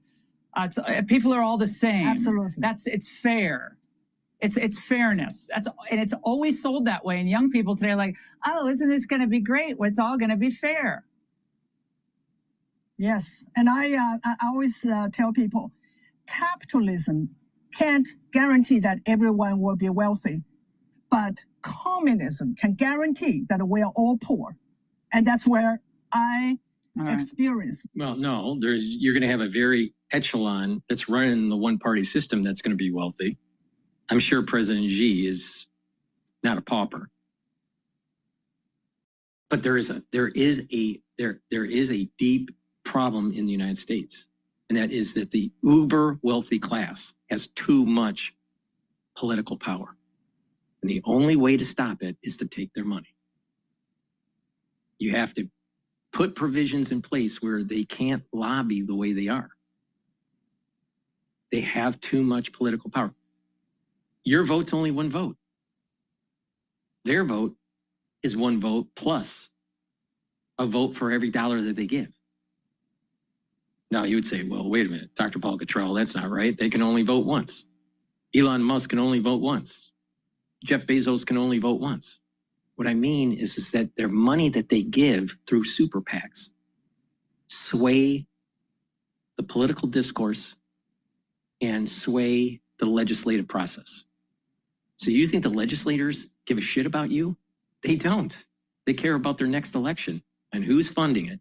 The super PACs that have heavy flow of funds from big donors. And those are the billionaires. So you have to pull that money away. Now there's many ways to do that. Maybe even legislation to prevent them to creating super PACs, or putting a provision in place where there is a max amount that you can give in a super PAC, just like there's a max that you can give for a donation to an individual candidate. Or better yet, tax at a very high rate these ultra wealthy individuals. If you have $150 billion, all right, some of it in paper, some of it not. If you lost half of it, you'd still have 75 billion. You will be okay. I'm pretty sure you'll be able to buy groceries and have a place to live and have a fancy car. You'll be okay. Now people would say, well, it's paper. How do you claw that? How do you claw that money from the billionaire when they realize it? Well, what happens? They have these provisions where they can transfer the equity into a trust or into a nonprofit, an NGO, and they don't get taxed or whatever. Stop those loopholes. You got to stop the power of the ultra wealthy, but you also have to stop this push from these crazy collectivists out there. See, there's two problems going on at the same time. You have the ultra wealthy that's controlling the system. All right, so they need to be taxed a lot. And you also have a socialistic bent, and in some cases communistic swelling in the country to control the production, to turn your state, your city, into a nanny state, into a welfare state. These are both the same. These are both problems for individualism. How? Well, for individualism, the far majority of the people in the population can't really live their life with freedom, right? If you have billionaires pushing government policy that could hurt the individual, the individual rights or the individual property or whatever, because these people are too powerful. And the individual in the aggregate has to pay for these freebies from these socialists. And the society becomes less productive. And inflation hurts everybody. Except if you have high debt and you're paying it with cheaper dollars, but that's a different story. But the point here is there's two problems happening at the same time. This push for communism in a welfare state, and this extreme socialism, and the uber wealthy controlling K Street. In China, and we have to educate the young people. Yep. Absolutely, Xi. Thank you very much. We really appreciate it. Hey, Sean Hannity here. Hey, click here to subscribe to...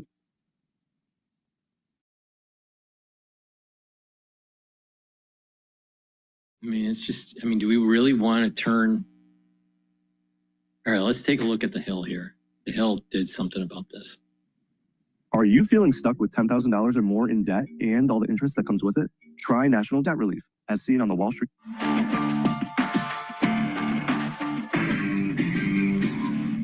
Conservatives Tucker Carlson and Representative Marjorie Taylor Greene had some rare praise for socialist New York City mayoral candidate Zohran Mamdani. Let's watch. That guy was the only person in the New York City mayor's debate to say he wanted to focus on New York City.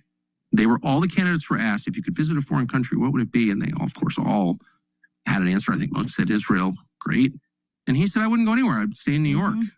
And like, if I want to meet Jewish constituents, I go to their synagogues, their homes, or whatever. But I'd be here in New York because that's what I'm doing. I'm running New York. That's my job. Well, he gave the right answer. He gave the right answer.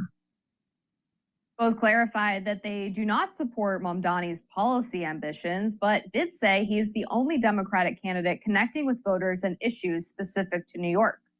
As a reminder, Zohran Mamdani stunned political observers last week after his victory against former New York Governor Andrew Cuomo in the Democratic mayoral primary. He's also come under fire by critics for proposing to raise property taxes on wealthy, majority-white neighborhoods. And now he's doubling down on defending his comments that billionaires shouldn't exist. Despite that, he's being heralded as a rising star that has the ability to create... Billionaires should exist, but they should be taxed at a much higher tax rate. And it's not gonna put a dent into the national debt. It's not gonna put a dent into our deficit, but it's to reduce the power of the PAC. If the billionaires have less money, they're gonna spend less on lobbying. They have all this money. They have so much money that they can sway these elections. I mean, think about what was happening just earlier in this broadcast. And Bloomberg was saying, well, wait a minute. Elon might, if things don't go his way with the bill that's being passed through Congress, if it doesn't go his way, he may try to primary Republicans. He only says that because he's got so much money. Well, why is it that an individual or individuals could accrete so much money where they can sway elections? They shouldn't have that power. There needs to be some way to trust bust this stuff. Their wealth needs to be busted up so they don't have this kind of power. See, in an ecosystem, you have, in a healthy ecosystem, there's a balance between predators and prey, and there is a control of the population, right? And sometimes some populations of a certain species go up while populations of another go down, and it fluctuates. And that's a healthy, vibrant ecosystem.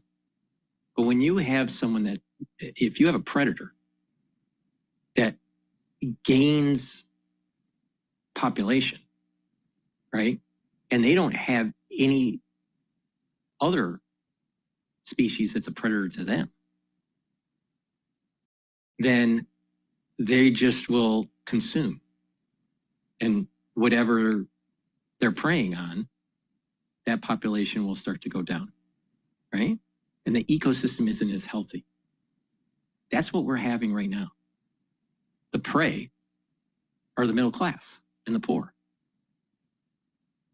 The wolves, the predators, are the billionaires. Well, you need to equalize it a little bit. You have to reduce them. It's not that get rid of the wolves.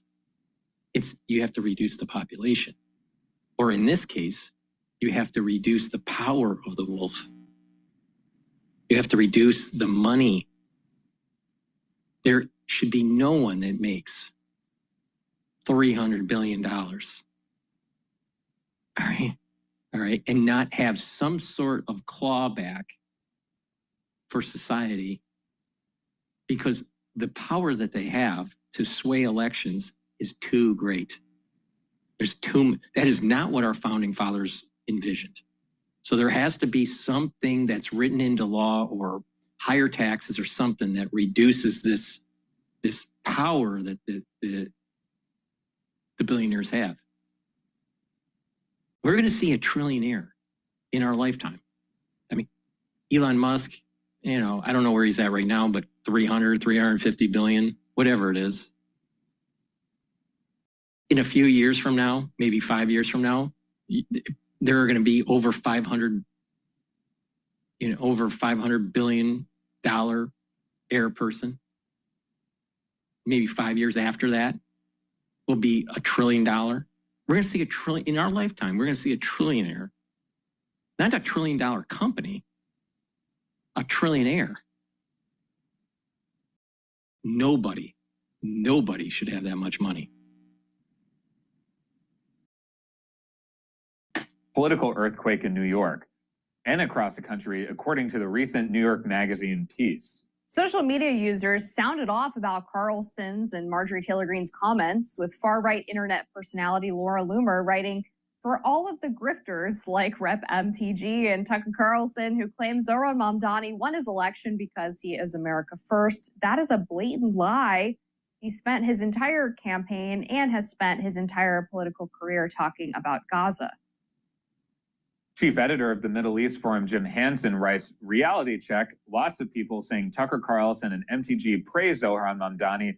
Unfair. They pointed out that he won by focusing on issues people cared about, and both of them slagged him while doing so." This is honestly not super surprising to me to hear this take from Tucker and Marjorie Taylor Greene. Actually, that debate moment was something that I've consistently praised on this show because I thought it was an important sort of America first moment. If you're the mayor of New York City, why the heck do you care about traveling to a foreign country to advocate for those interests? You're not making foreign policy. You're making policy for the people of New York City. That should be your primary focus. Now, there's probably very little else that I agree with Mamdani on policy-wise, but I did think that that moment was pitch perfect. And for the people who are... This is what I mean about these socialists. They talk with a smooth way. They hit those points, those emotional points. They're smooth talkers, just like Obama. Obama was a smooth talker. He talked a huge part of the population into voting for him. And what was happening at the time? A housing crisis because of Lehman. Engineered finance that blew up the world economy. So he was playing on the heartstrings of these individuals. He was a smooth talker.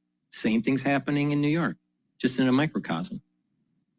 Mamdani is playing to the heartstrings of the young adult in, if you want to call him an adult, but a young person in New York that can't afford groceries and can't afford housing.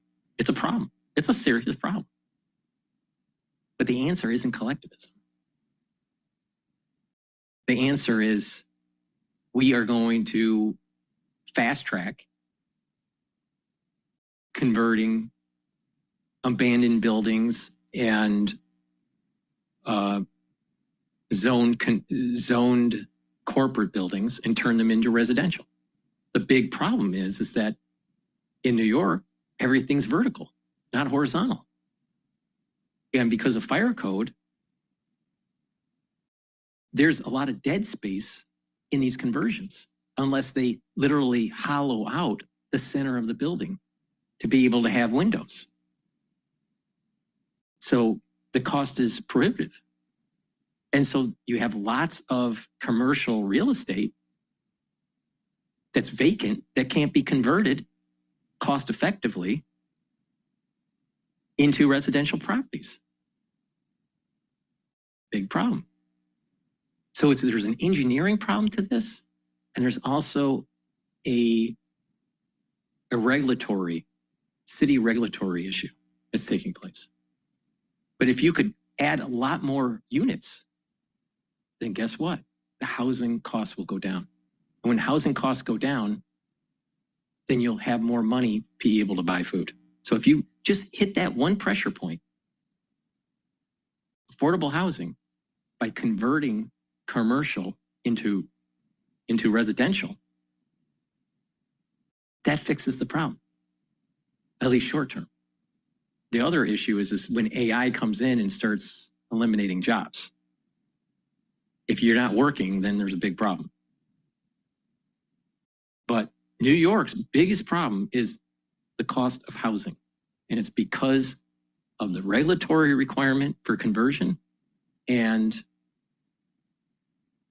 that cost, the cost of conversion, the fire code doesn't match. So you have to create an incentive to either retrofit these buildings or to tear down the building and build something new.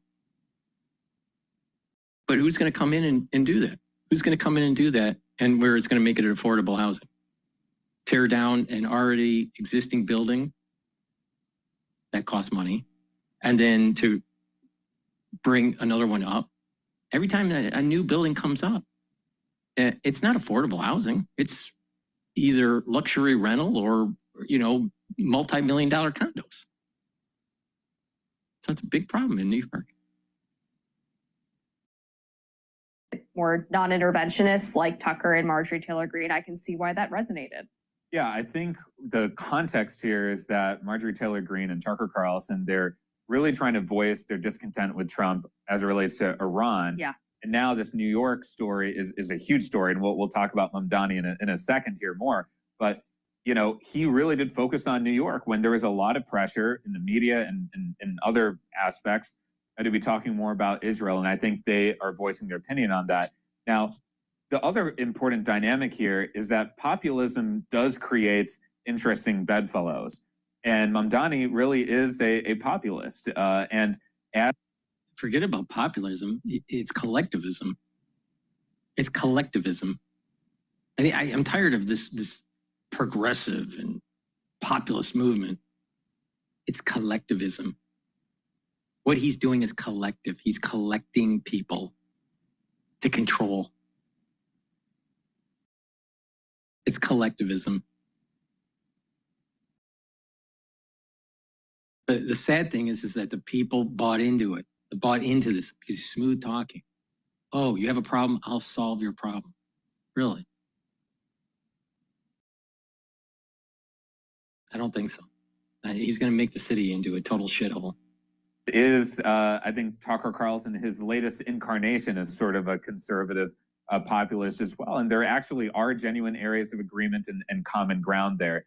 Now, what's also happening with Mamdani is he is a massive rising star now in the Democratic Party.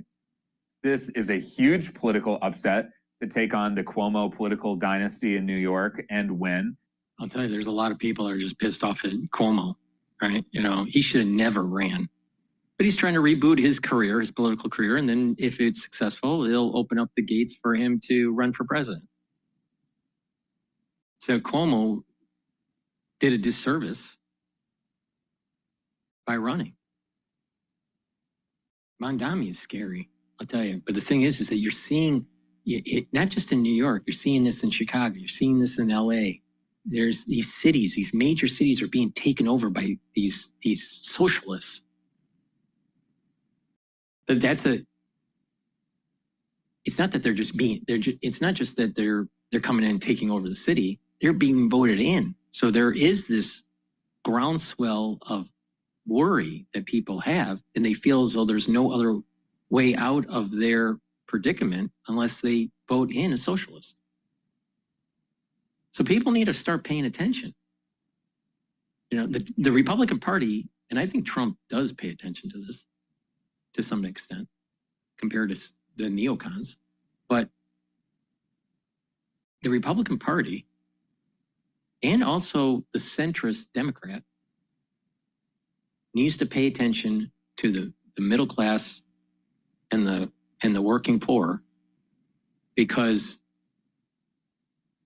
things are going to get worse when AI gets implemented.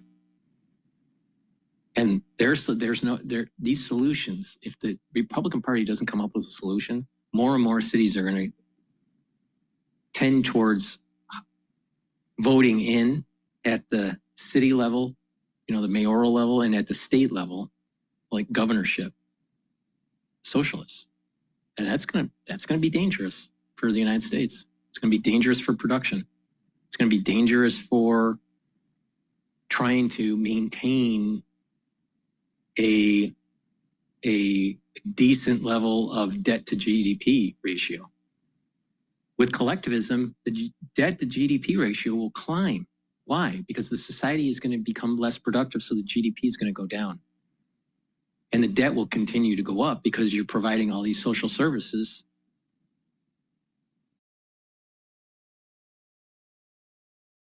And, you know, I've been looking at Democratic rising stars for 20 years now, and I would say that Mamdani is a rare political talent. He has an ability to both present well, and he's achieved something that very few politicians are able to, like despite many wanting to, which is legitimately carrying the mantle of the happy warrior. And he's directly speaking to working class people. He's had the political skills in that debate, as you're referencing, to say, hey, actually, I want to stay here in New York City and not travel to other countries. And he gets that. I mean, in some ways, this is, you know, there's an America first on the right. This is New York City first that he's been embracing, and that definitely caught fire. He was massively outspent. And at the same time, he built this incredible grassroots army of volunteers. He's absolutely going to be a factor moving forward. Yeah, I think so too. He's obviously a very charismatic guy. The ads that he ran were very well done. And I've talked to people who are pretty high up in conservative political world who are like, yeah, he's a great candidate. He's a really good politician. And, you know, he could be a real concern for the Republicans, depending on what happens in New York, right? There's always the possibility of Eric Adams and Andrew Cuomo teaming up to try to take him out together. But the general consensus is that he would probably win the general election. And then there's basically, from my perspective, two things that could happen. Yeah. Well, I'll be fair and I'll say three things that could happen. One is that he's not able to accomplish a lot of the things he wants to do. Maybe he doesn't have the power to do it, or he can't get everyone in New York City to go along with him, and things just kind of stay the same that they are now, and he's kind of fades away. Or he could implement all of these things that he's promised on the campaign trail, and it could be a total effing disaster in New York, goes into the dumpster, and there goes his political career. Or the third one, which is I think is the least likely, is that he implements all of these policies and everything's wonderful and New York's great again. And that's what's so different about this situation compared to the rise of AOC and the breakthrough of Bernie Sanders in 2016. Obviously, all of them have carved out a common political space. But the difference is Zohran Mamdani is running to be in a position of real authority, of real governing authority. That's not something that AOC and Bernie have really had to contend with. They've been able to be in the House of Representatives and in the Senate as sort of like a voice. You know, AOC has, you know, love her or hate her, she's not been a legislative workhorse. And as a result, you can sort of, you know, cast out your positions and sort of stake political ground on things. But Mamdani, if he wins, he has a massive governing responsibility in the city of New York. It'll be the first time that this movement has had an opportunity to actually implement their ideas. And then we'll see what happens, because I think that, you know, I think that Mamdani being such an insurgent has attracted millions of dollars of opposition advertising that has painted him as this sort of total extremist wacko kind of guy. But if you really pay attention to him and go straight to the source material, as Elon likes to say, hear directly from him, you find that he's actually a pretty thoughtful guy. He is a bridge builder, someone who wants to hear from people of different perspectives. He's open to having healthy disagreement, and he's even open to compromise. So as a governing philosophy, I think that it'll be really interesting to see how he leads. He's definitely articulated this progressive vision, and can he bring people together as New York City mayor? If he does that, he will absolutely be a rising star. He might even be a 2028 contender. I think that is the big question as to whether or not he can unite people, because he's had two fumbles on that part so far. One with the Intifada comments, which he's sort of tried to walk back, but not fully. And then the comments about taxing wealthy white neighborhoods more than minority neighborhoods. And it's like, why did you bring race into that? If you just want to tax the billionaires, just say that. Yeah.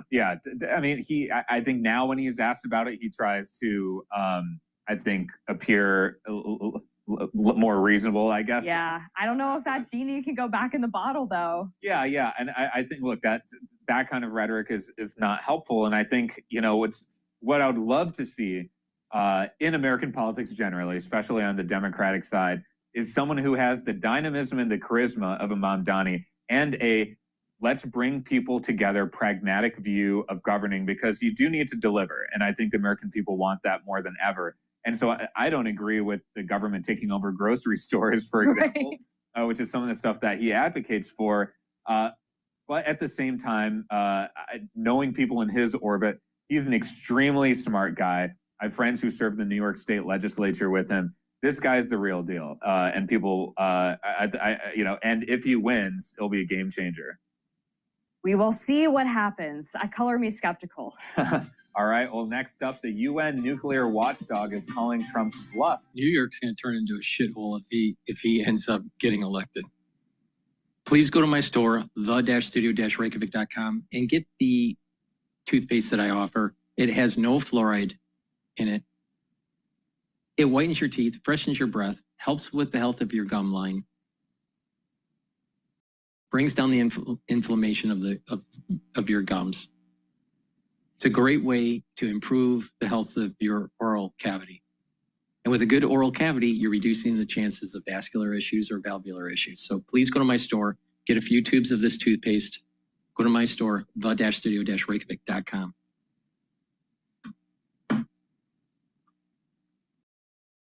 I also have gel, either in the tube form or in the quick dispenser form. They're dual purpose.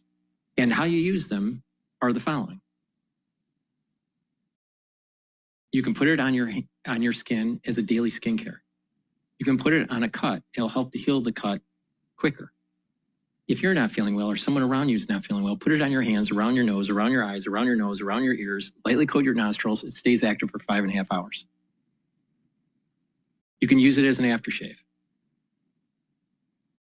So please go to my store, the-studio-reykjavik.com, and be prepared. You never know when you need this. It's a dual purpose product. Have some at work, have some at home. You never know when you need it. So please go to my store, the-studio-reykjavik.com. Very high quality product. Now, also, boost up your immune system with magnesium and zinc. Magnesium and zinc will help with that immune system, but not just that. Magnesium will help with your brain function. And it's very important. The next 5 years, you're going to start seeing people with brain issues, either gait issues or tremor issues or memory issues, sleeping disorders, mood issues. Brain health is super important. So you have to take the proper supplementation to help with that brain function. And magnesium does that. So please go to my store, the-studio-reykjavik.com, get the magnesium and zinc, boost up that brain function and your immune system. In addition, magnesium helps the efficacy of vitamin D3. So please go to my store, get the magnesium and zinc, use discount 5, you get $5 off any order. If you spend $150 or more, you get a free gift until supplies last. Please go to my store, the-studio-reykjavik.com. If he does get in, I'm going to be president, and he's going to have to do the right thing, or they're not getting any money. He's got to do the right thing. So that was President Trump over the weekend with a warning for Democratic Socialist Zohran Mamdani, who could be the next mayor of New York City after pulling off an upset in the primary. He's facing a lot of questions, including why he cannot condemn the phrase globalize the intifada.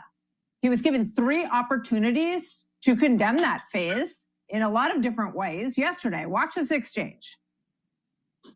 Do you condemn that phrase, globalize the intifada?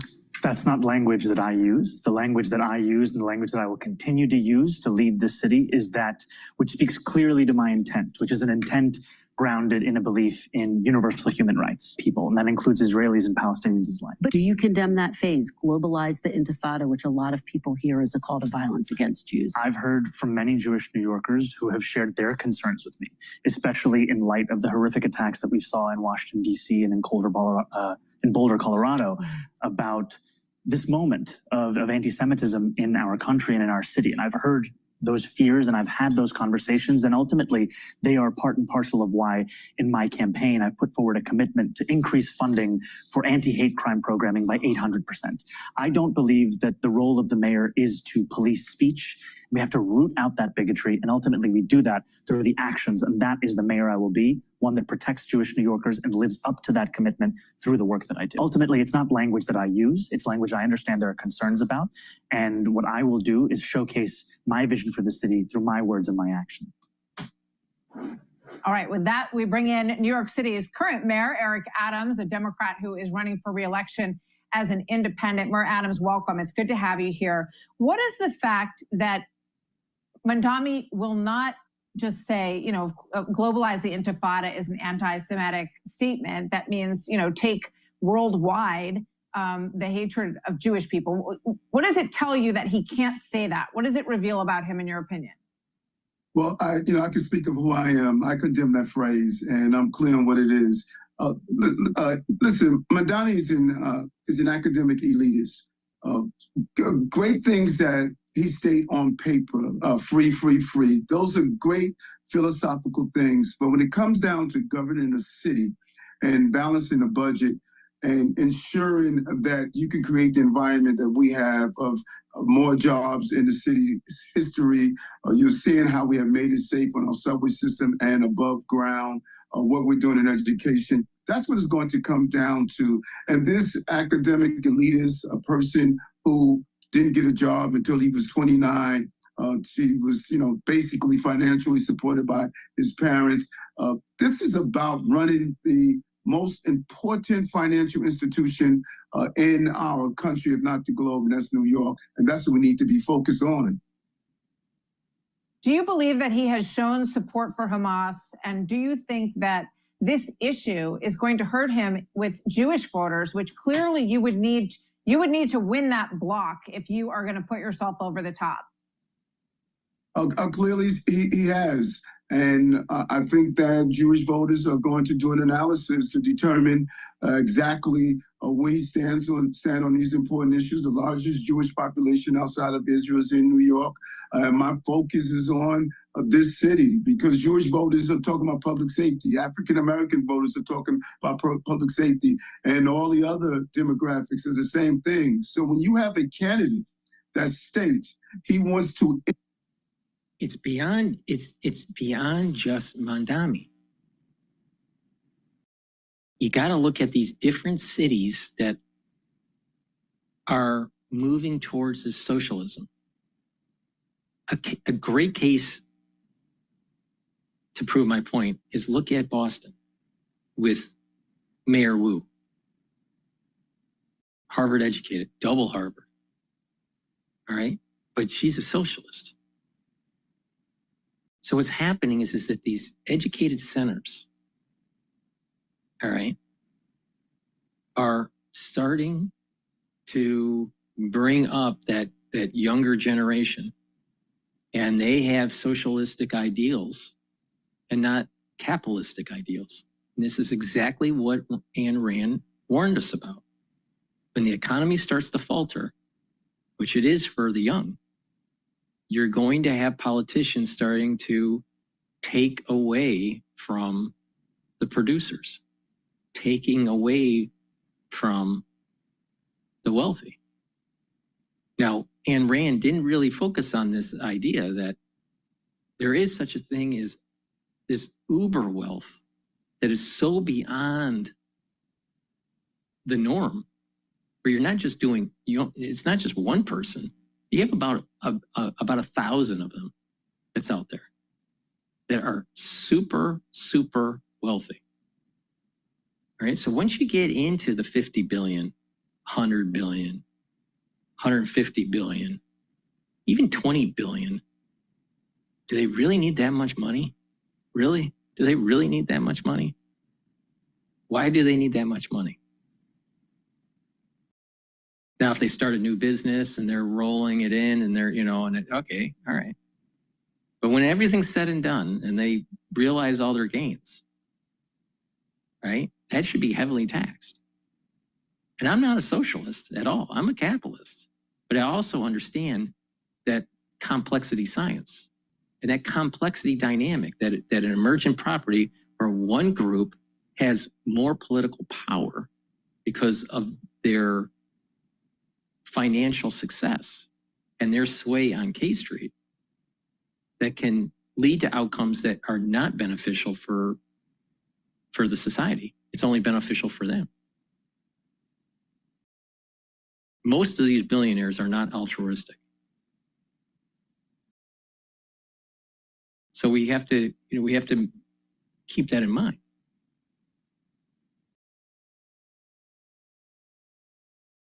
So there's this educated younger generation that's coming up, and they have these socialistic tendencies. And this is the reason why I think Trump is going after these universities. It's like this DEI woke mentality is one thing and is a problem, but it's also these faculty members pushing a socialistic agenda. And they are literally going to try to kill the goose that laid the golden egg, and that's capitalism.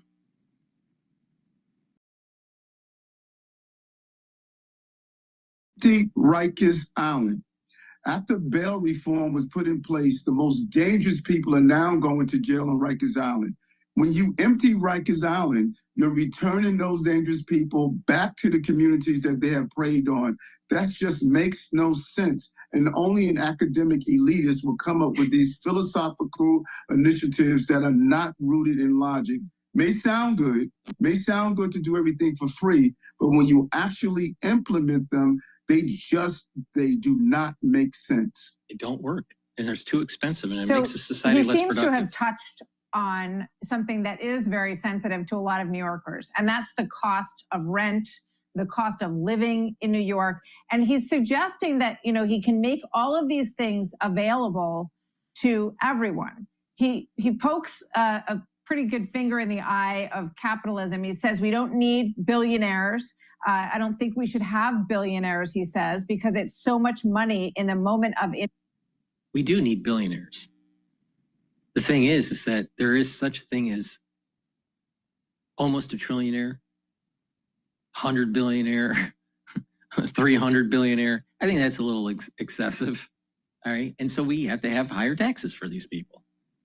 There's nothing wrong with that. They can earn more money.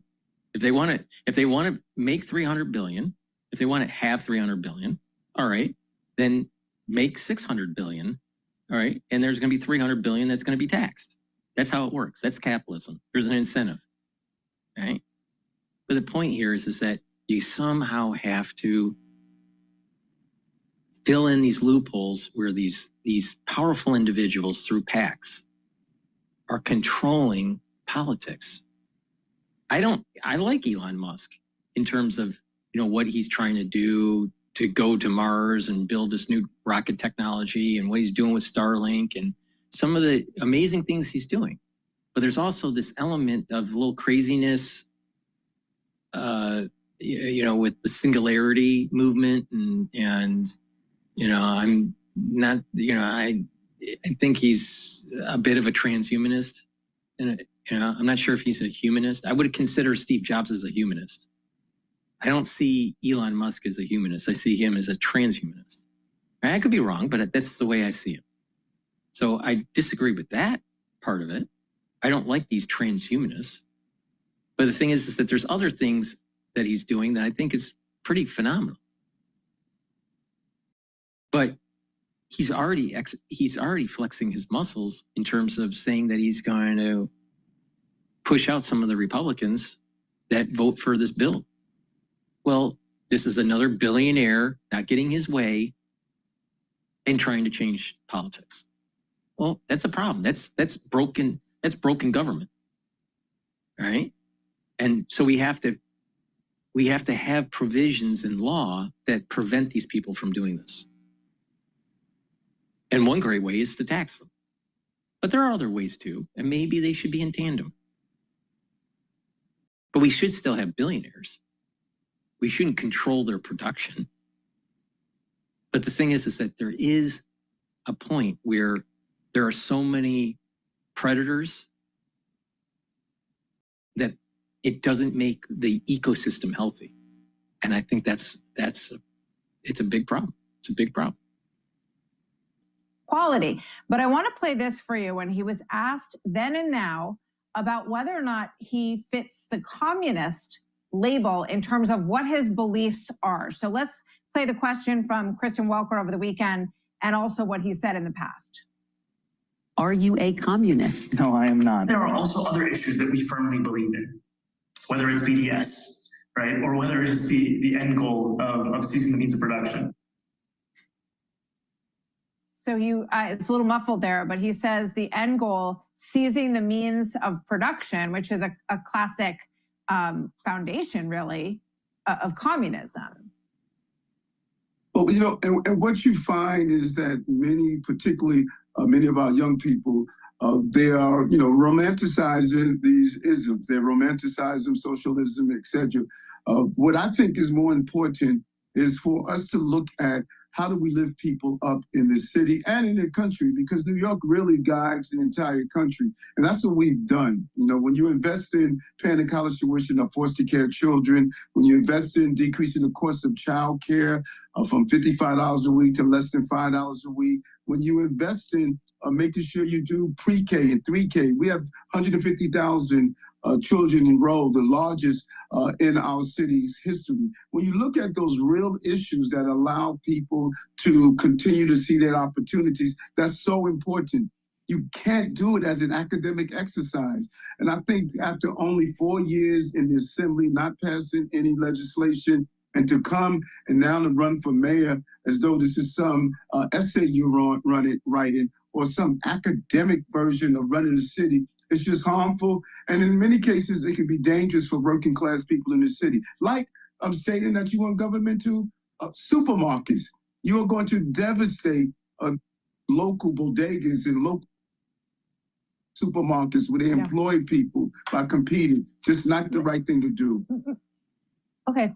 Mayor, let me ask you about this, because you were asked about Cuomo and Curtis Sliwa, who are still, they're in this race. And your response to that was, I don't focus on what the other candidates are doing.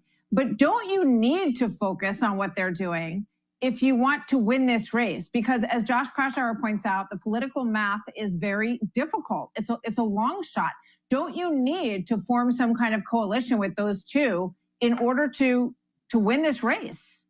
You know, that's very well said, because that's what I did the last time. I built out coalitions, and I was able to get working class people that came to my calling of keeping our city safe. I'm not like Mamdani, who wants to defund the police. I'm not like Mamdani, who wants to empty our jails out to anyone. And so I want to build those coalitions, and we can do so. Think about this for a moment. 2.5 million Democrats did not participate in the Democratic primary. 1 million independents did not participate, and close to 700,000 Republicans did not participate, as well as independents, as well as, conservatives. There's a coalition of people who did not vote. Many people saw the primary results, but they didn't dig into the numbers. And I know that my message is going to resonate with New Yorkers that want to continue to see the success that we participated. And yes, the cost of living is... I'll tell you right now, I'm voting for Adams. Now, I think the city is still has a lot of problems, has a lot of problems with illegal immigration, has a lot of problems with crime. But I'll tell you, I much prefer Adams than Cuomo. Definitely, I don't like Cuomo. I think he's a mobster. And I'm totally against this communist Mamdani. So Adams is my pick. Just too darn high. We know that. And that's why I put we remember that from a prior one. Back in the pockets of New Yorkers. I got to thank you so much, Mayor. I have to leave it there. So I just want to ask you a one-word answer if you can. Will you seek President Trump's endorsement? Yes or no? Any New Yorker that wants to vote for me, I'm all for. You can't vote for New York. All right. We'll see what happens. All right. Let's listen to G0 here, Dr. Bremer, about Mamdani. But before we do, please go to my store, the-studio-reykjavik.com, and get the dual purpose deodorants that I have. I partnered up with Rainbow Herbals, and we have developed these deodorants. You can get it in peppermint, lavender, and tea tree, and in citrus. These deodorants have no aluminum and no baking soda. It's made from essential oils from the Himalayas. Very high quality ingredients. It will help to detoxify your body, and you use it as a deodorant. It's for males and females. Get a couple bars for your household. Please go to my store, the-studio-reykjavik.com, and use discount 5. You get $5 off any order. Now, this stack that I'm going to show you is the third pillar of my core protocol, and that's going to help to boost up that immune system and help with your cardiovascular system. Ashwagandha root helps to control cortisol levels and blood glucose levels. That's going to bring down inflammation. That's super important for your vascular system and for your immune system. Lignans, it's an antioxidant, so it's going to soak up free radicals. It's going to bring down inflammation. It's going to help boost up that immune system, and it's going to help with your endocrine system. And turmeric brings down inflammation and soaks up free radicals. When you stack these together, what you're basically doing is you're bringing down that inflammation, you're soaking up free radicals, and you're boosting up that immune system. But when you bring down inflammation at the vascular level, you're reducing plaque formation. So you're helping your cardiovascular system and your immune system at the same time. And this is what I mean by stacking. If you intelligently stack these types of supplements and you do it regularly, you're going to improve your health. So please go to my store, the-studio-reykjavik.com, and get the ashwagandha root, the lignans, and the turmeric. If you spend $150 or more on an order, you get a free gift until supplies last. So please go to my store, the-studio-reykjavik.com. Click the link that's in the description of this video and all my videos. Get to the store, purchase the great products that I offer, help support the work that I do. Let's listen to G0 on Mamdani. Hi everybody, Ian Bremmer here, and a quick take to kick off your week. Going to look at the domestic front in the United States today and talk about Zohrab Mamdani, the name that everyone is talking about right now, the self-proclaimed Democratic socialist who handily defeated Andrew Cuomo and a bunch of others to win the New York mayor Democratic primary. Doesn't mean he's going to win in November. Who knows? Only Democrats in the party, registered in the party, can actually vote. And who knows how he would govern? He's 33 years old. He's never had a big job before. He's an assemblyman. And also the governor matters a lot in terms of New York, and so does the president. And so, I mean, big constraints on what a mayor can do. But still, all of that takes nothing away from the fact that a big-time economic populist, far left, on going after billionaires, going after the rich, going after everybody that has benefited so much from this last wave of globalization, not to mention the 2 terms of the Trump administration and one of Biden. And New York City is the most unaffordable, most expensive city in the country, just about in the world. And that was the campaign platform. It was all about state-run grocery stores and a $30 minimum wage, and build more affordable housing, freeze rent control costs, and pay for all of it with heavy taxes on the rich and on corporations. And from Mamdani's perspective, this is the quote that everyone's talking about from the weekend: billionaires shouldn't exist. Doesn't mean you should kill them, just means that you should tax them until they're not billionaires, at least as long as there's as much inequality as exists in the United States right now. Now, it's a very interesting moment because, of course, a socialist cannot win in the United States, right? I mean, socialism is a really negative thing to call an American. It's not as bad as communist. Communist is about as anti-American as you can get. And that's why Trump uses that term all the time. He's already called Mamdani a communist. Of course, he's also called Biden a communist. He's called Kamala Harris a communist. So I I don't know what communism means when Trump uses it. Maybe it's like Dante. Maybe there are several levels of communism hell, and it just kind of likes to use the term to generally, emote disgust and get his supporters excited about stuff. But in the United States, if you are a red-blooded American, you support capitalism, you support entrepreneurship, you support the free market, you support the ability to rise up and have an American dream, an American success story, right? That's what America is supposed to be about. So if you're a communist, you're the opposite of that. That means there's no private property. That means, everything is distributed to people according to their needs. Their work has to do with their capabilities, but they're not paid that way, right? That's what communism is. Socialism is not communism, but it's not wildly far away from that. Socialism is radically redistributive, and it is pretty much anti-American. However, that implies that America is capitalist.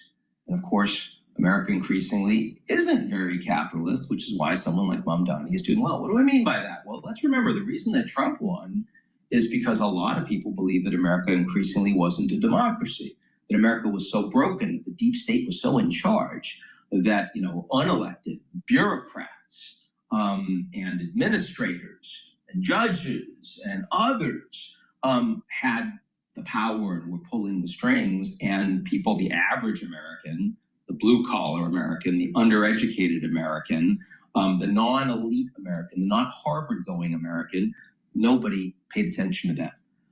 And Trump was able to win on the back of those votes. He didn't win with rich people. He didn't win with advanced degrees. He won with those votes by convincing them that the game was rigged. So Trump's managed that message reasonably well on things like border security, and he's managed it reasonably well on things like anti-wokeism, but he hasn't managed it well on draining the swamp, because of course the swamp is not being drained. Instead, Trump has leaned even farther into the way that the US system has been most dysfunctional, which is pay for play. It's transactional. It's if you have the money and you use it politically, you will have access to the first tier of a decidedly two-tier system. And we saw this during the inauguration. Trump standing up there and some of the world's wealthiest that had paid tens of millions of dollars to be able to sit in proximity to the president of the United States. And that means that they're going to get favors that the average Joe is never going to see or touch. That's what not draining the swamp means. That's leaning into the swamp. And I don't think socialists can beat capitalists. But socialists have a shot against kleptocrats.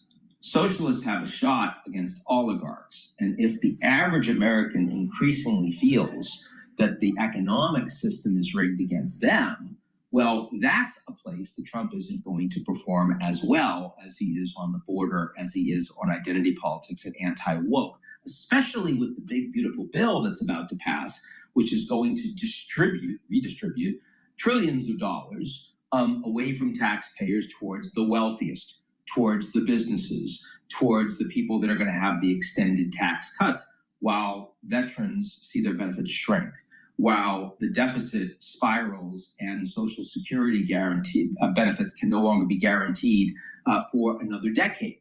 That's a serious problem, and it's a particular problem if people start feeling that the economy is not working so well. And here, I think the next few years are very interesting, because one of the biggest trends that I see coming before 2028 globally is AI.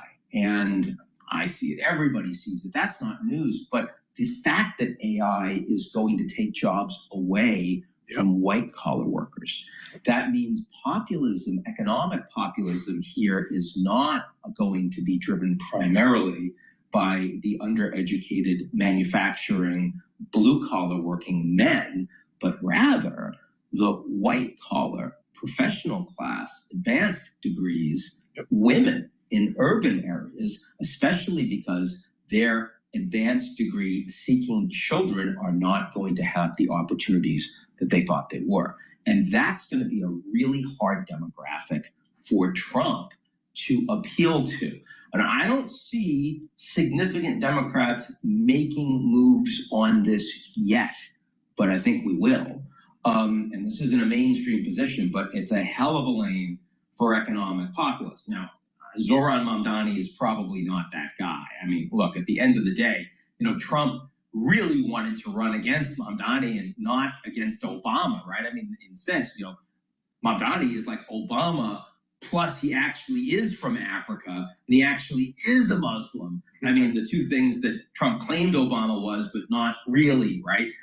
So I have a hard time seeing that can work in, you know, the outer boroughs of New York City. Maybe it can even work in some parts of Manhattan. It's not going to work across the country. Barack Obama was a Muslim. He was just a closet Muslim.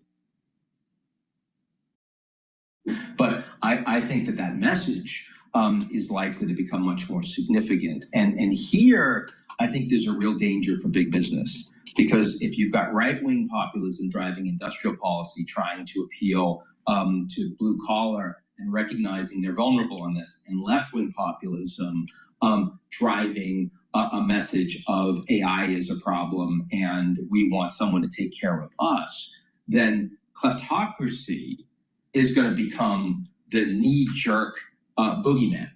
And a lot of CEOs, if they're not careful in standing up for fair competition, standing up for open competition, standing up for rule of law, as opposed to dark money, as opposed to capturing the political system, they're going to be on the wrong side of this. Because, you know, capitalism. This is exactly what I'm saying. This is exactly what I'm saying. This dark money that the ultra wealthy are using to sway elections and sway politics and bills being passed in Congress. This is exactly what I'm talking about. And when AI comes in, you decouple capital and labor, there's going to be an upsurge in collectivism. Creates upward mobility. Capitalism creates a working class. Kleptocracy creates an underclass. Kleptocracy creates pitchforks. And that's what we see happening in the New York City mayor's race right now. I consider this an early signal of something much bigger in the United States, not a one-off that we're going to forget about in a few weeks in the new electoral cycle. So that's it for me. I'll be talking about this a lot. Hope everyone's doing well. Talk to you soon.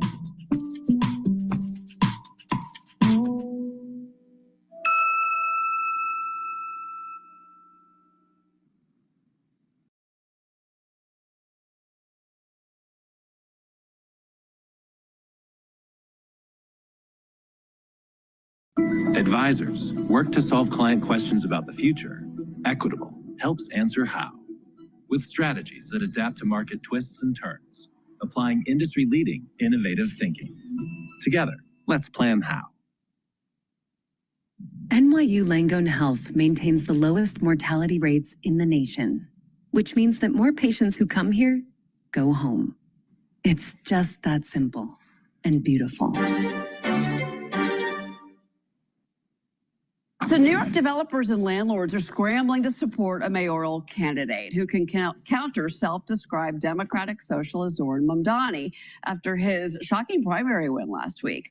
So Mamdani's policies include a rent freeze on roughly 1 million rent-stabilized city apartments and building 200,000 publicly subsidized affordable housing units. Mamdani's website acknowledges the $100 billion price tag over the next decade while proposing steeper taxes on millionaires and corporations to fund it. Well, wealthy New Yorkers are now looking at backup plans should Mamdani clinch the mayorship. Florida Governor Ron DeSantis, he weighed in. Here's what he wrote on X. Just when you thought Palm Beach real estate couldn't go any higher. Let's bring in the People's Corporation founder, chairman, and CEO, Don Peebles, who luckily I've known you, sir, for almost 20 years, and you've always called New York and Florida your home. I can't tell you right now how many real estate people are reaching out to me in Florida saying, here we go again.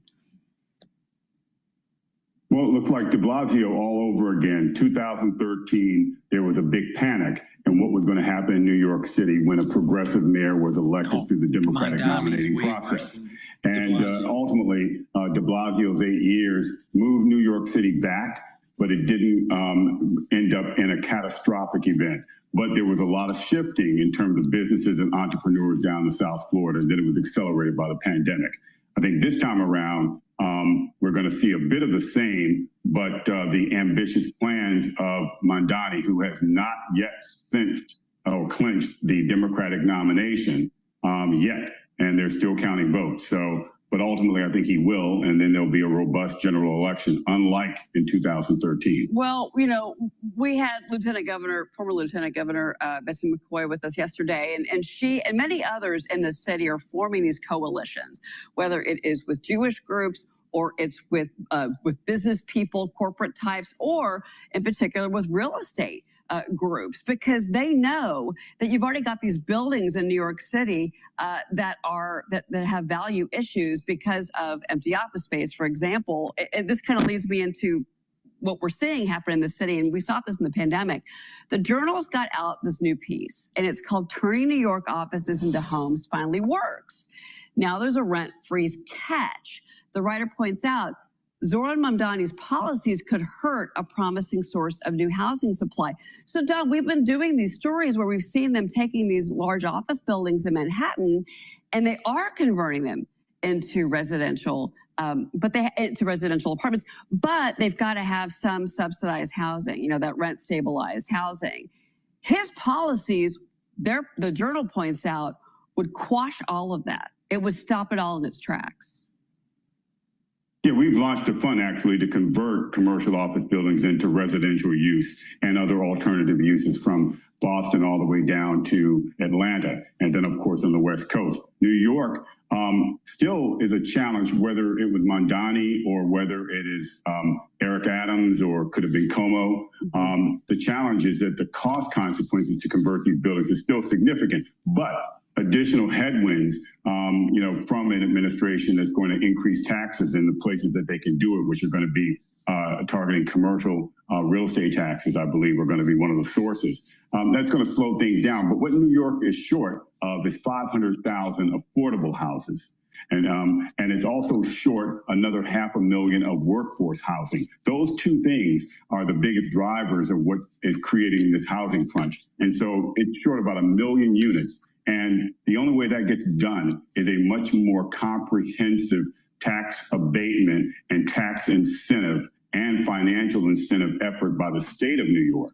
And the mayor of New York has very little to do with tax policy overall. That is dealt with at the state. And Governor Hochul has said any kind of tax increase right now is dead on arrival as far as she's concerned. So I think there's going to be a challenge in terms of raising taxes, which is good for businesses and high income earners, but also it's going to hurt the ability to convert these buildings and build the housing that New York really needs. Well, and I think that is becoming more and more clear to the residents of New York and people across the nation that are watching this play out, thinking, wow, the Democrats are really going the other direction with the progressive stance here, because a lot of the things that he's promising, he actually can't deliver. He legally cannot do half the things that he's promising. I mean, I heard somebody yesterday on local news call him Santa Claus.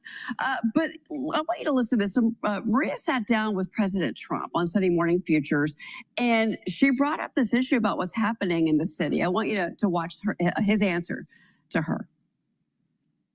What did you make of the New York Democrat primary? Mamdani. He's a communist. I think it's very bad for New York.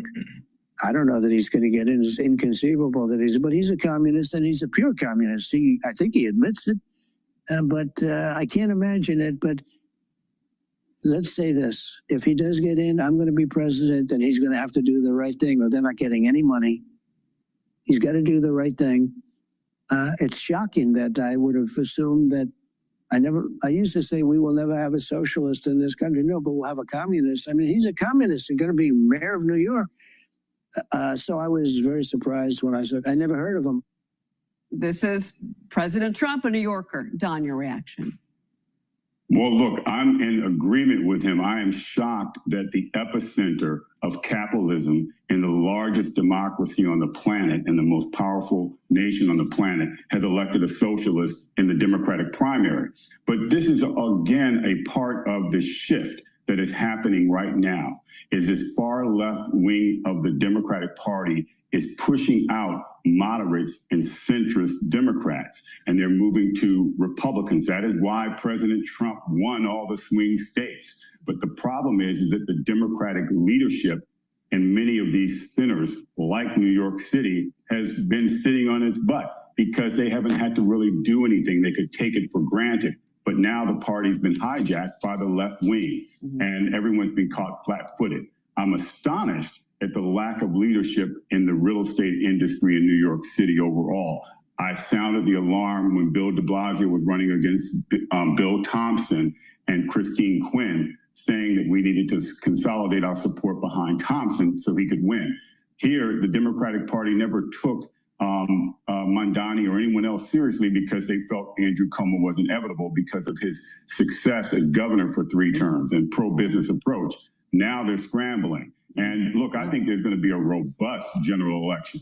Yeah, I think you're right. And the question now is can the business community coalesce around one formidable opponent to Zoran Mamdani so that businesses aren't ruined in the city? Real quick before you go, I do want to ask you about this affordability crisis that's happening in California.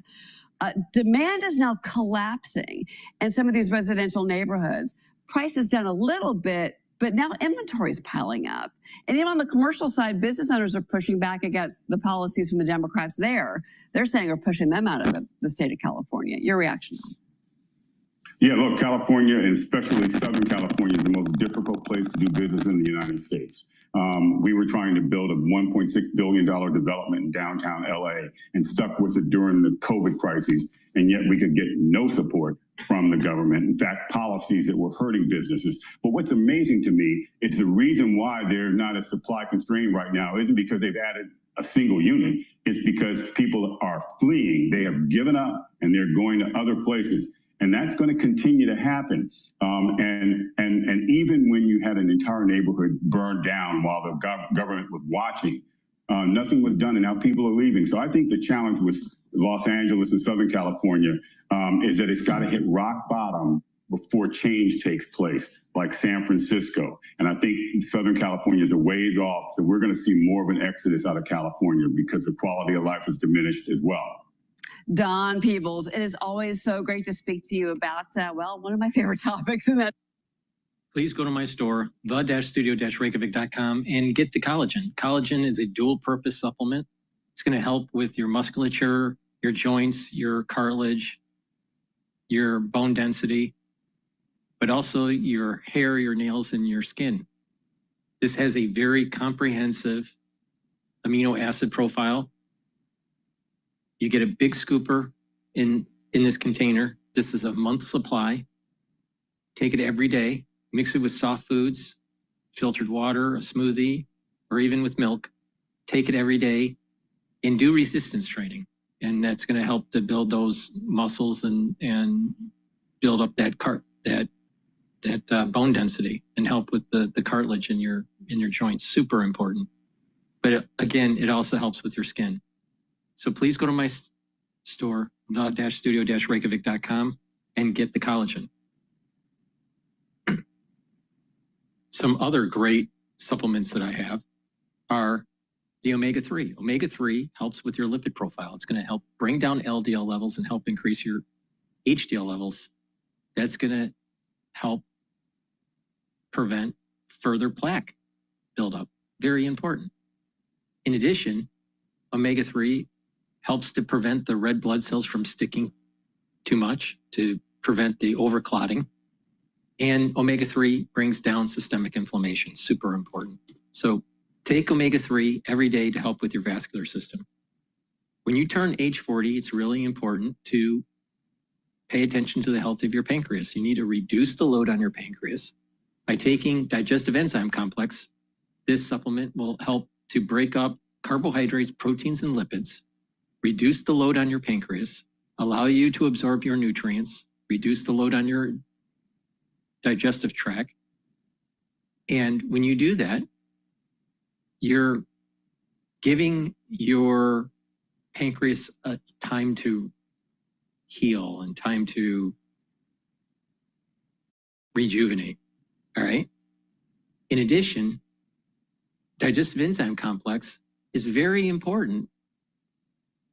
Even if you're not 40 years of age, you know, let's say you're an athlete, younger or older, by taking digestive enzyme complex, it's going to help you to break up your fuel source, either pre-workout fuel source or post-workout fuel source, and reduce the load on your pancreas.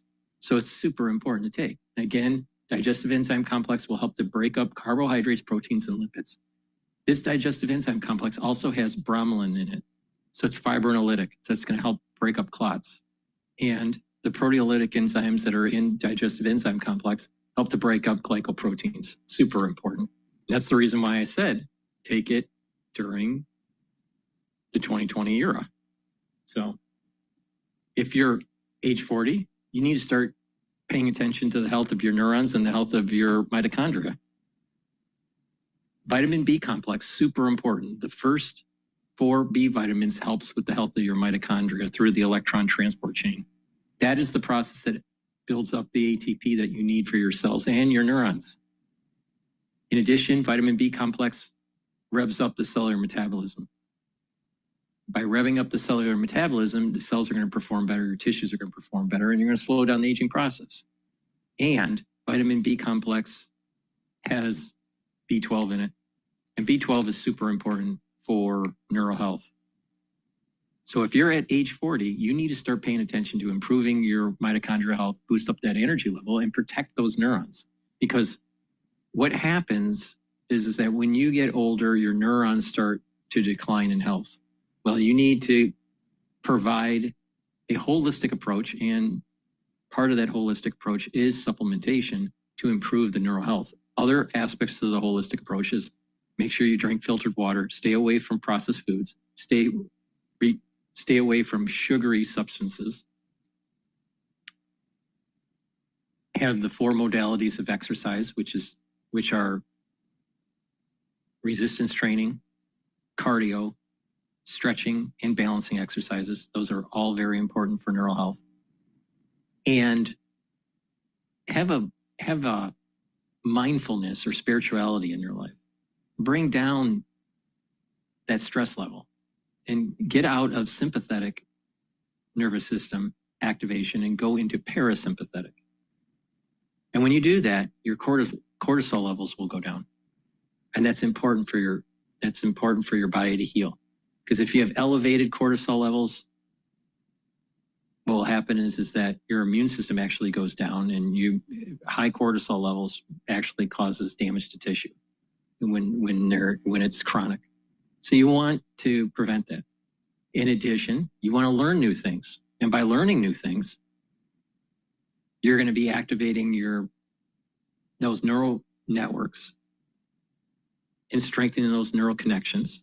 So your memory improves, your cognition improves, your thinking is quicker.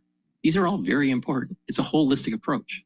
So it's not just taking vitamin B complex to protect neurons, which it does, but to get the full benefit, you have to do a holistic approach. And when you do this, you're slowing down the aging process and you're helping with your neural health.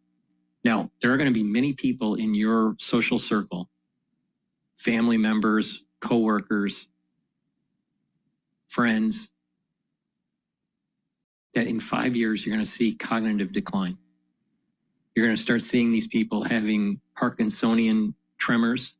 You're going to see individuals having memory lapses and memory loss. You're going to see individuals having gait issues. These are preventable in the most part.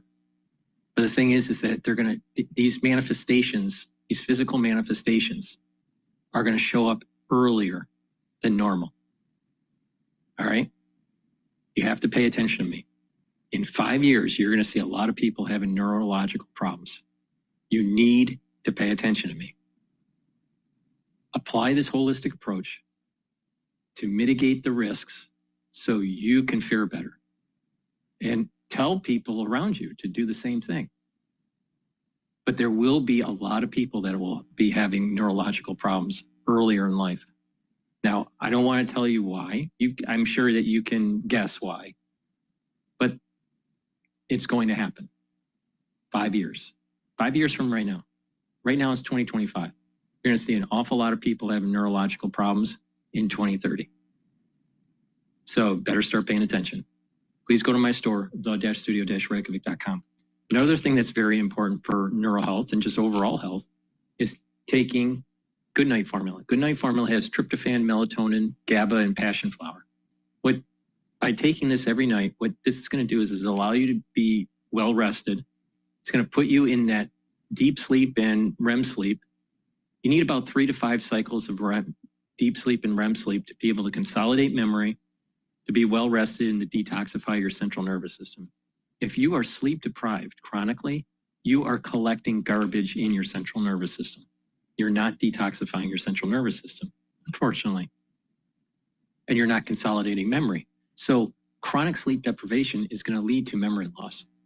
So what you need is proper sleep. And when you have proper sleep, you're bringing down those cortisol levels. By bringing down those cortisol levels, you are boosting up your immune system. You're going to be well rested. You're going to have more energy. You'll have healthier neurons. And you're consolidating memory. It's super important. All right. And you'll notice that you're aging slower when you do this on a repeated basis. So it's really important to get deep sleep and REM sleep about 3 to 5 cycles. Depending on the research study, it's anywhere from 3 to 5. But the issue here is that many people in the United States are not getting the proper sleep that they need. You need about 7 hours of sleep a night. 7 to 8 hours of sleep. All right. You're not getting that. Even if you say, oh, you're fine with just 4 hours. No, you're not. No, you're not. And it's going to catch up. And because of some of the things that we went through recently, people's neurons are going to fail them earlier. So it's super important to pay attention to what I'm saying. Take the Goodnight formula. It's going to get you in the deep cycles of REM sleep and deep sleep that will help to consolidate memory, detoxify your central nervous system, and to be well rested. And when you do that regularly, you slow down the aging process and you're helping the health of those neurons. So please go to my store, the-studio-reykjavik.com. Use discount 5. You get $5 off any order. If you spend $150 or more, you get a free gift until supplies last. So a great stack is digestive enzyme complex to help with the pancreatic health, omega-3 to help with your cardiovascular health, Goodnight formula to help with your sleep and to consolidate memory, and a vitamin B complex to boost up your metabolism, your energy levels, and help to protect your neurons. So please go to my store and get this stack. Super important. Depends on the industry, I guess. Very large numbers of undocumented workers as the backbone to the workforce. What do those people do? What do those companies do? I think they're biting their fingernails and hoping for the best. I mean, there's nothing that really can be done. The law hasn't changed at all. No. It's just about enforcement, but the fines are pretty severe. Almost $3,000 for a single failure, up to almost 6 if it's knowingly allowing undocumented workers to work for you, and then tens of thousands if it's ongoing.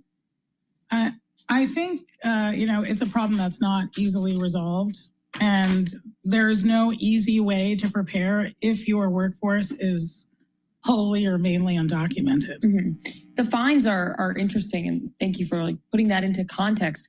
I'm wondering can businesses seek compensation through insurance if there is an ICE raid? They can say that it's a business interruption, or you're not really seeing any of that happen? No, typically insurances don't cover you for things that are done on purpose.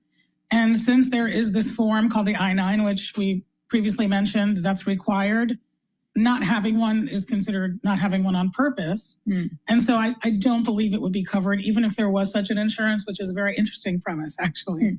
So again, just from the Bloomberg reporting here of these, the folks that get arrested by ICE agents. Yes. Do we know what happens to them? I don't know, but I think that you should have an immigration attorney with whom you're comfortable working and call that person immediately, because sometimes there are mistakes made and someone is documented, or maybe they're improperly documented in the workplace, but they're actually able to work. Sometimes when you're here on a visa, for example, your work visa expires. Typically, you have to get a new one and you would fill out a new I-9, but that certainly falls through the cracks. And so those individuals should not be detained. They should not be deported. And if you're working with an immigration attorney, they can help you resolve that issue. This, the Bloomberg News article out today about just these tactics and detaining and deporting immigrants here in New York City says that there's an atmosphere of anxiety. The people don't know, is that van an ICE van? Is that person really from ICE? Are they a police officer? Are they potentially a criminal? In just the last 30 seconds, how are you kind of advising businesses on just understanding like who is ICE and who is not? Well, you should definitely check the ID of whoever is coming to the door. And if they don't have a subpoena or some kind of document that allows them to enter, you can politely tell them that, you know, they're not allowed to move around the premises and just stay where they are. It's your decision at that point in time whether or not you want to let them in. But you also need to educate your employees. They should know what to do and what not to do. And, you know, there are a lot of tough choices. It's impossible for me to tell somebody what they should and shouldn't do in that instant. All right, it's a new environment for employers, employees alike in this new environment. Rania Sedham, managing partner at Sedham Law Group, giving some thoughts about how some of the retailers are dealing with this issue. Looking at the markets here, kind of red and green all over the place here. The S&P's off about 18 points here. The Dow's up 386 points. That's 0.9%. On the flip side, NASDAQ is down 1%, 215 points. So not a lot of direction there. Looking at the Bloomberg Dollar Index, finally a little bit of stability out there for the dollar, but it is down about 10%, the Bloomberg Dollar Index, from its high earlier this year. Keep an eye on that. All right, the S&P 500 is at 6,187. VIX is at 17. Again, like I said, the resistance level is 6,250. The support level is 6,000 for the S&P 500. Please go to my store, the-studio-reykjavik.com, and get the probiotic. This is the powdered version. You mix it with soft foods or filtered water. Take it every day. And with a good probiotic, what's going to happen is that it's going to help with your skin. Your sleep will improve. Your gut biome is going to be better. It'll be able to break up your food. You'll be able to absorb your food better, your nutrients. The communication between your gut and your liver will improve, and your gut and your brain. Brain fog will go away. You'll be able to concentrate better. Your mood will improve. And not only that, your immune system at the gut level will improve. It'll improve the mucosal lining of your gut and thicken that. Your IgAs will improve in concentration. So the immune system in the gut will improve. It's a multi-purpose reason why you should be taking a good probiotic. So please go to my store and get this powdered probiotic. Take it every day. Super important. It's a foundational piece to help with your health protocol. Please go to my store and get the probiotic. Also, get the ubiquinol. Ubiquinol is the most bioavailable form of CoQ10. For the ones that take CoQ10 on a regular basis, you're probably taking the wrong kind. You need ubiquinol. Ubiquinol is the most bioavailable form of CoQ10. You cannot buy anything better than what I have in my hand. All right? You can't. Period. Full stop. So please go to my store, the-studio-reykjavik.com. Get this ubiquinol. Ubiquinol will help to absorb free radicals, neutralize free radicals. It'll help to boost up the health of the mitochondria. You'll have more energy in your cells, including your neurons. Because in your neurons, you need lots of ATP. You need lots of healthy mitochondria to produce those neurotransmitters and reduce the stress in the cell by soaking up the free radicals, especially in the neuron, will help to protect the myelin sheath. So you're going to be thinking better. Because if you have a lot of inflammation, a lot of stress in the cell or around the cell, in the interstitium, guess what? your cells, myelin sheath starts to degrade, and then you start to decline in health, neural health. So it's very important to take ubiquinol, protect those neurons, boost up that energy level, suck up those free radicals. So take ubiquinol every day, especially if you're 40 years of age or older. We're going to be going through periods of time where you're going to have irritation in your throat, no matter what the season is. And believe me, trust me, it's coming. You're going to have a problem. So you better be prepared. Now you can prepare by getting the drops and the lozenges that I have. I have elderberry zinc in stock. The elderberry zinc lozenges are in a count of 21. So you get 21 lozenges in each bag. Take it whenever you have that irritation, right? Mitigate that irritation, super important. Get a few bags for your household. You can also get the drops. The drops are smaller. You get 100 in each bag. You can get it in blueberry, in cherry flavor, or also in honey and lemon. Right when you have that irritation, take them right away, create that secretion to mitigate the issue, maintain the oral pharynx and the oral cavity health and the epithelial lining, reduce that inflammation. Very important, super important. Pay attention, you're gonna need these, trust me. So you better be prepared. Get a few bags for your household, have some at work and have some at home. Something's coming and you better pay attention. All right, please go to my store, the-studio-reykjavik.com, use discount 5, you get $5 off any order. If you spend $150 or more, you get a free gift until supplies last. Successful hacking attacks is always about the depth, though, of the intrusion. How far did the hackers get? And what, did they get where they wanted to go? And in each of these 3 attacks, the hackers got about as far deep into the organization as you could imagine. And what we set out to answer was, how is that happening? And one of the answers we came up with is that, the Treasury Department is one agency, but with the cybersecurity of it is run effectively as a series of like a half dozen different countries almost. These are subdivisions of the Treasury Department that have their own cybersecurity budget allocated by Congress. They have their own cybersecurity management. They have essentially their own IT infrastructure. And so what that means is some of these divisions have really good security. Some of these divisions don't have such good security. And, this is an organization that I think a lot of people focus on because of the financial aspect of what Treasury does, but it does so much more than that. It investigates sanctions. It investigates terrorist financing. It does so much more than just kind of collect tax revenue, and issue Treasury bonds. What does the reporting show about who's actually committing these hacks and what exactly are the hacks on the Treasury? So these are primarily nation state attacks. So these are foreign governments attacking the U.S. Treasury Department. Again, there's so many different types of cyber attacks that organizations face. A lot of them are very low level and kind of easily deflected. Increasingly nowadays, we're seeing criminal groups, ransomware groups, affecting, hijacking networks and disrupting networks that way. That's not what we're talking about here with Treasury. We're talking about espionage. We're talking about kind of large, long-range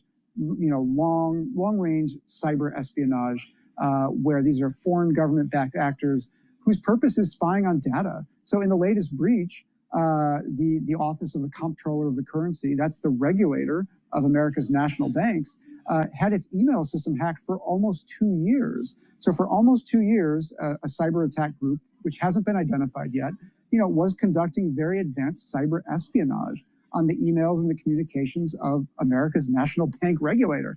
That's not supposed to happen. It led to this really extraordinary series of events where several of the biggest US banks, JP Morgan, BNY Mellon, and others, temporarily paused their electronic sharing of data with their regulator as a result of this breach.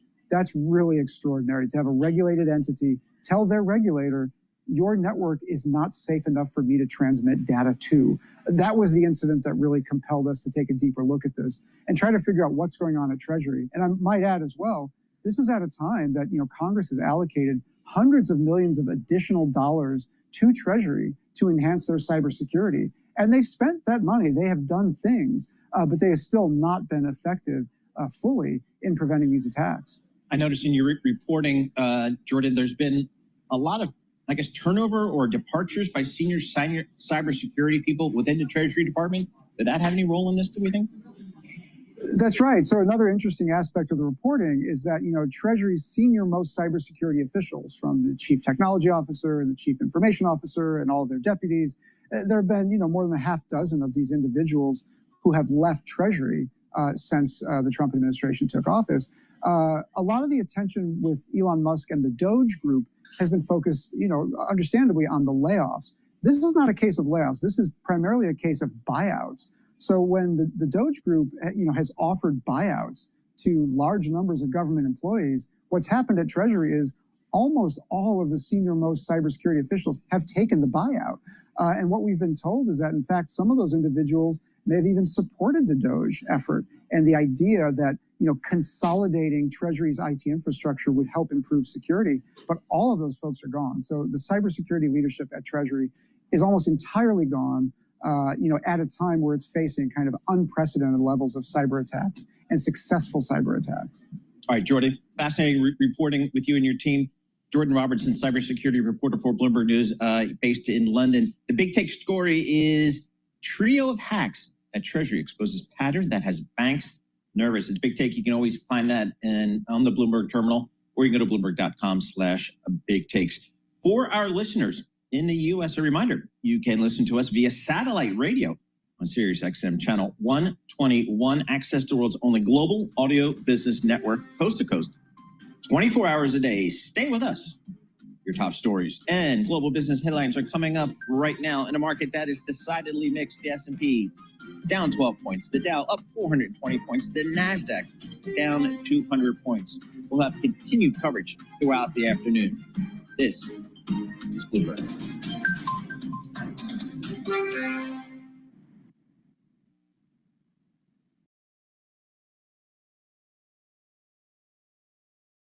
Please go to my store, the-studio-reykjavik.com, and get the Clarity Factor. Clarity Factor is going to get rid of that brain fog. It's going to allow you to concentrate and focus on those tasks at work or at school, even at home. You can take this at any adult age, doesn't matter. Please go to my store, the-studio-reykjavik.com, and get this Clarity Factor. And by taking it every day, what's going to happen is you're going to have better neuroplasticity. Your dendritic connections will improve, and you're going to be able to think faster. You're going to have that brain fog go away. Your memory is going to improve. All right. It helps to support memory. And by taking it every day, you're going to have these compound effects. Now, it's a holistic approach. You take the Clarity Factor with filtered water, eat properly, stay away from processed foods, do the 4 modalities of exercise, which are cardio, so you get better blood-brain flow. You're going to do resistance training to help stimulate those neurons that help to contract muscle. Do balancing exercises to help activate the cerebellum, and stretching exercises that actually help with the cerebellum too, with balancing. But stretching also helps to activate a different type of neuron that's at the ends of your muscle. And by doing that, what's going to happen is that you're activating those neurons, building, better neuroplasticity, helping with that cerebellum, which is super important for balancing when you get older. So make sure that you apply a holistic approach. But you need to also learn new things. Read, write, talk to people in the real world. Reduce your screen time. All right. And by doing that, your intelligence level is going to go up. If you start looking around people, no matter what age they are, no matter what generation, they have a lot of screen time, especially in social media. If you notice, their attention span has gone down. Their ability to focus has gone down. And when you start asking deep questions, a lot of times, not always, but a lot of times they can't answer. They're at a very knee-jerk, emotional reaction with their questions. They don't sit and actually ponder deeply about something. This is a problem. Social media has made people less intelligent. So it's a holistic approach to help with your brain function. So, and proper sleep is a major important feature that I mentioned earlier. So please go to my store, the-studio-reykjavik.com, get the clarity factor, and don't be a stupid liberal, all right? I'm giving you the recipe so you're not a stupid liberal. Take resveratrol every day. I've been taking resveratrol for decades. Resveratrol is going to help with youthful gene expression. It gets rid of senescent cells. It's going to help soak up free radicals because it's an antioxidant. And it's going to help the health of the mitochondria, and it's going to boost up energy levels. Super important. You should be taking this every day. It stacks really well with C60, ubiquinol, NAD+, clarity factor. And this is the reason why I'm saying take them together and help the health of those neurons. Please go to my store, the-studio-reykjavik.com. And lastly, it's important to detoxify your body. When you're detoxifying your body, you're helping your endocrine system, you're helping your immune system, you're helping your other organ systems, including your neurons. And it's helping the vascular system by soaking up those toxins. You are helping to reduce that inflammation at the vascular level. And by bringing down inflammation at the vascular level, you're preventing plaque buildup, all right? So it's really important to detoxify your body all the time, right? So by detoxifying your body regularly, your body is going to perform better. Those tissues are going to perform better. Those organ systems are going to perform better. Your neurons are going to perform better, right? So a great way to do that is to take the zeolite. Zeolite is going to soak up those toxins and chemicals and heavy metals, allow you to urinate them out in about 6 to 8 hours.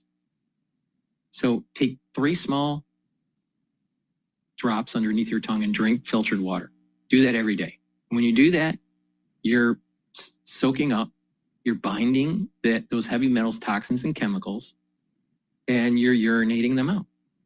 And then when you approach a holistic protocol that I just mentioned, and you take the right you take the right supplementation, you stack them accordingly, then your body is going to perform better. And you're going to slow down the aging process. Your endocrine system is going to perform better. Your neurons are going to perform better. Your vascular system will be better. So detoxifying your body is super important. Now, there's lots of ways to detoxify your body. This way is to bind chemicals, heavy metals, and toxins.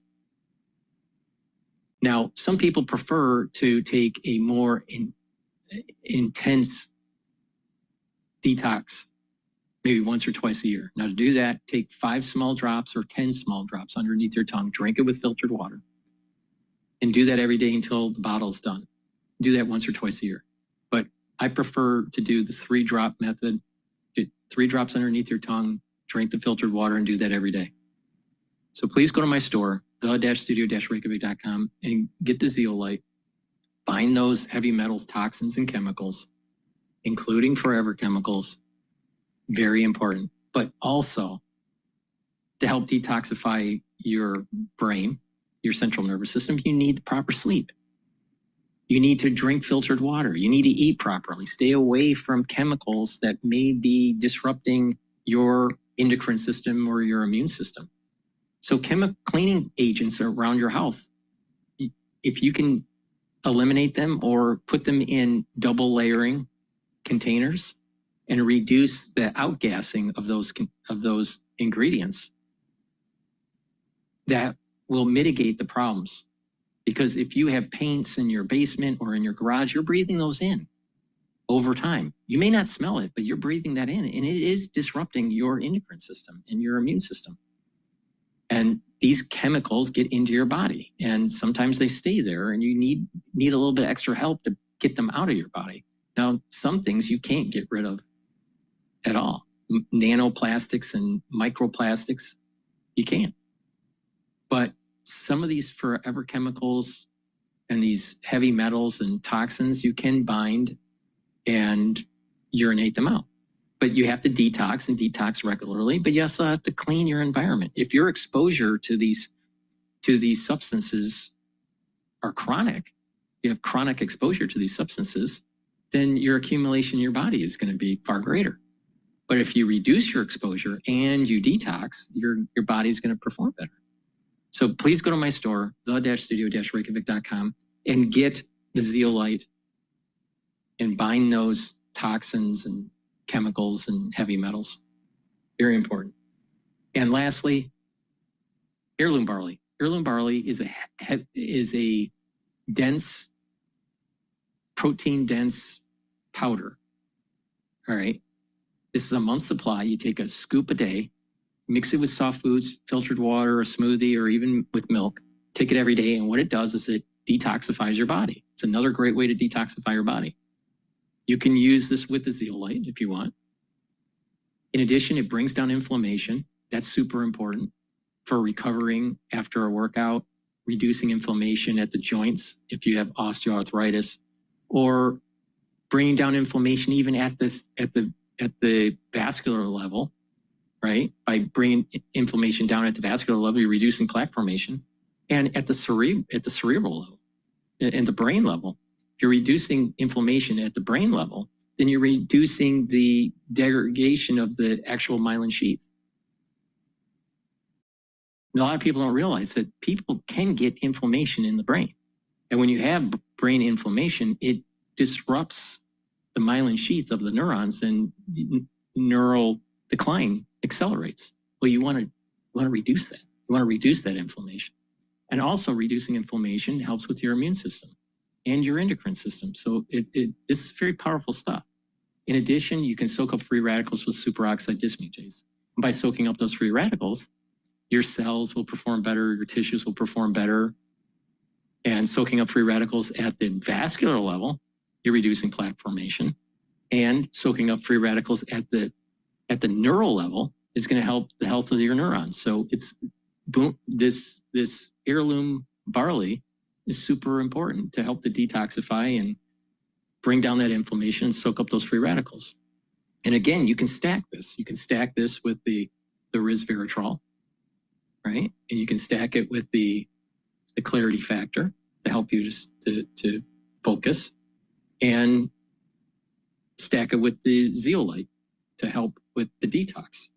So getting those 4 different items and stacking them together is a pretty powerful stack for detoxification. So please go to my store, the-studio-reykjavik.com. Use discount 5, you get $5 off any order. If you spend more than $150 or more, you get a free gift until supplies last. Let's go back to Bloomberg. Vance weighed in the corridors of the Capitol, the halls of power. We turn to Bloomberg's Tyler Kendall right now. What's going on, Tyler, and what's the feeling of this past? Yeah, hey, Joe. Well, I think there's a sense of relief up here on Capitol Hill. We're hearing that the senators are starting to trickle out of that room, albeit slowly, though, considering that this was a more than 27-hour vote-a-rama, set all different types of records, including the most amendments ever introduced during one of these voting sprees. And I just wanted to point out the senators that did end up voting for this. Of course, we know who didn't: Tom Tillis, Susan Collins, Rand Paul.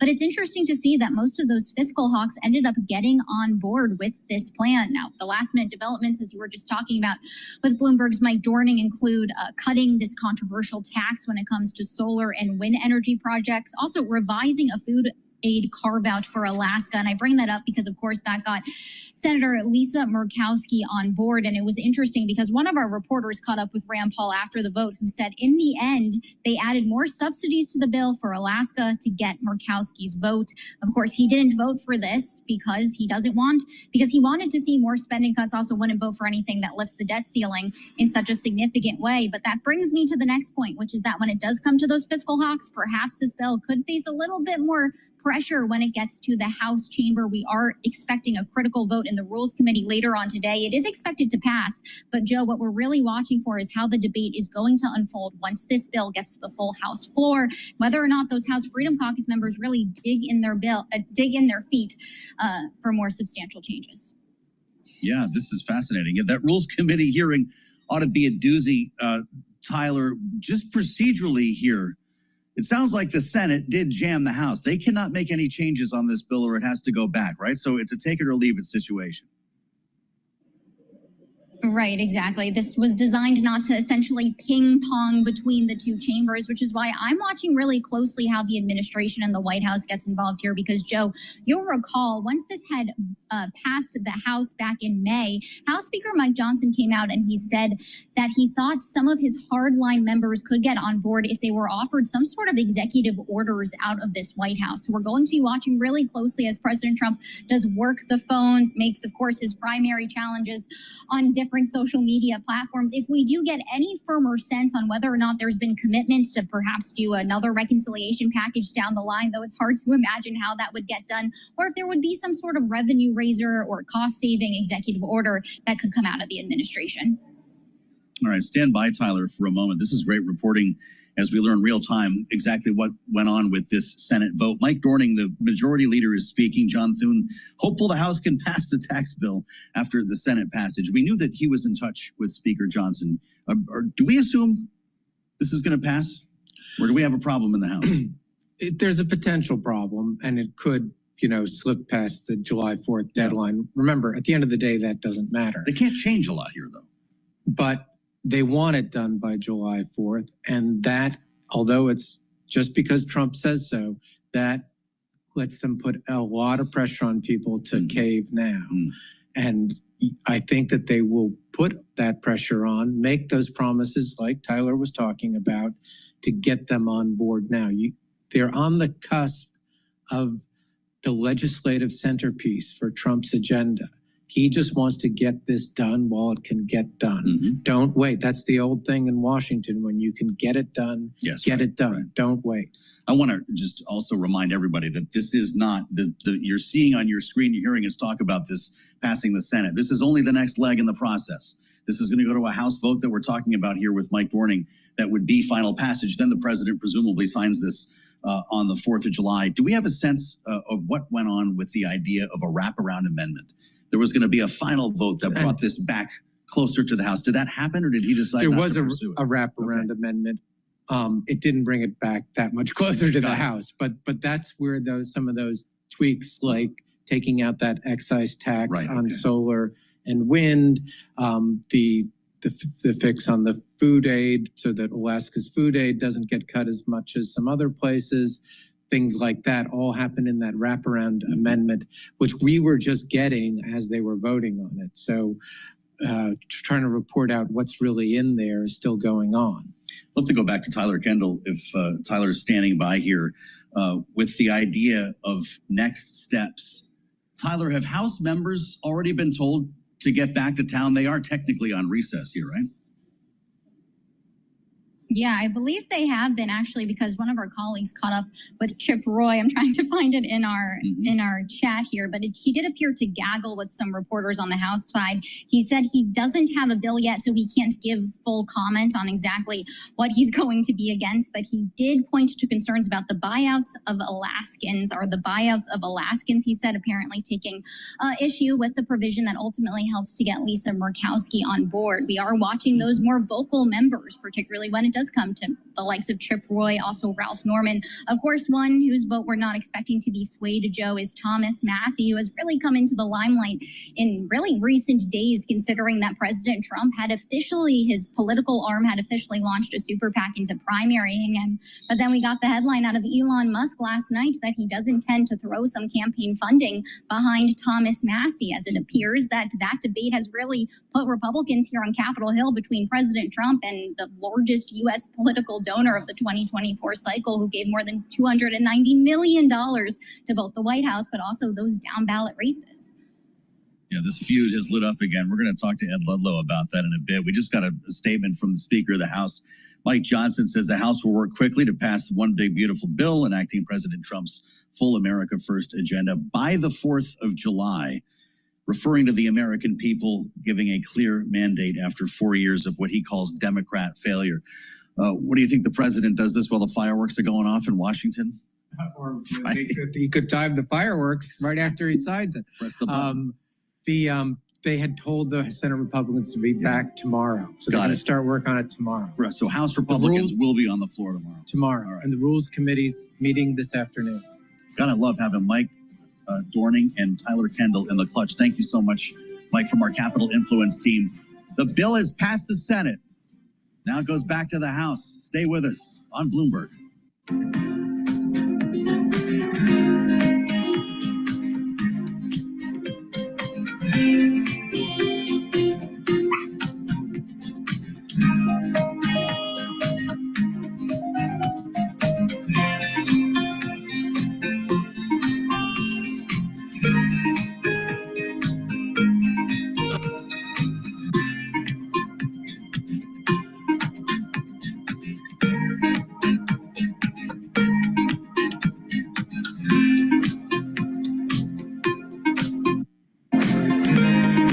Your Florida life is calling, and we have the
passed, there'd have to be a new census that would only count U.S. citizens.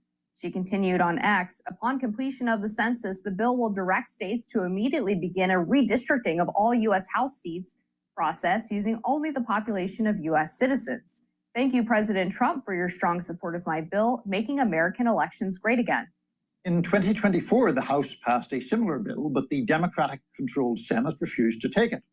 Democratic critics of the effort cite Section 2 of the 14th Amendment, which reads in part, representatives shall be apportioned among the several states according to their respective numbers, counting the whole number of persons in each state, excluding Indians not taxed. In 2024, Congressman Jamie Raskin critiqued the measure, saying, quote, for all of you textualists out there, the plain reading of the text of the Constitution is clear. For all of the constitutional originalists out there, the original purposes have been carefully articulated and never rebutted. On the other hand, Congressman James Comer argued at the time it was unfair that some states have more representation due to a higher concentration of non-citizens. He said this dilutes the one person, one vote principle for citizens in states with fewer non-citizens. It is clear that Congress can and should ensure a fair apportionment based on equal representation of citizens. Look, it seems to me that the Constitution is actually quite clear. I mean, Marjorie Taylor Greene, who was, of course, on the show last week, is demanding they count U.S. citizens only. That's not what the Constitution says. In addition to the amendment that we noted, it also in Article 1, Section 2 refers to the whole number of persons, actual enumeration. So, I mean, she can make the argument if she wishes. It seems to me that it would require some form of constitutional amendment to actually make that, give that wings. Yeah, possibly. I think the closest analogy is the Three-Fifths Compromise back from the U.S. founding, which is that Southern states wanted to have their cake and eat it too. They wanted the ability to have slaves that did not have voting rights, did not have equal rights under the law, to help their economies, but they also wanted those slaves to count as full persons for the purposes of representation and taxation. And a lot of people misunderstand the Three-Fifths Compromise. They think that it means that the U.S. was counting slaves as three-fifths of a person, but really the compromise was meant to prevent those Southern states from being able to have it both ways. And so I think we're seeing a similar thing now with illegal immigrants, where states that have high populations of illegal immigrants recognize that those individuals cannot vote and in a lot of cases do not pay taxes. Some of them do under the taxpayer identification number, but they also want equal representation for the purposes of district apportionment. So I do think that there needs to be a serious look at this in making sure that states that do import large numbers of illegal immigrants and have sanctuary city laws are not able to take advantage of that through the electoral system. Yeah, so I mean, I think it is an interesting conversation to have, and it would be more interesting if I could retain my voice today, but I'll try my best. The point is that I think in one sense, in terms of the apportionment issue, as you are well aware, these numbers, the census numbers, also drive the apportionment of federal grants to the states. And I do think there's in fact an argument that can be made that states or other localities with a high number of unauthorized immigrants, those are still services that have to be provided for by those authorities, and therefore it is legitimate to count those people, in addition to obviously the constitutional imperative, as it seems to me.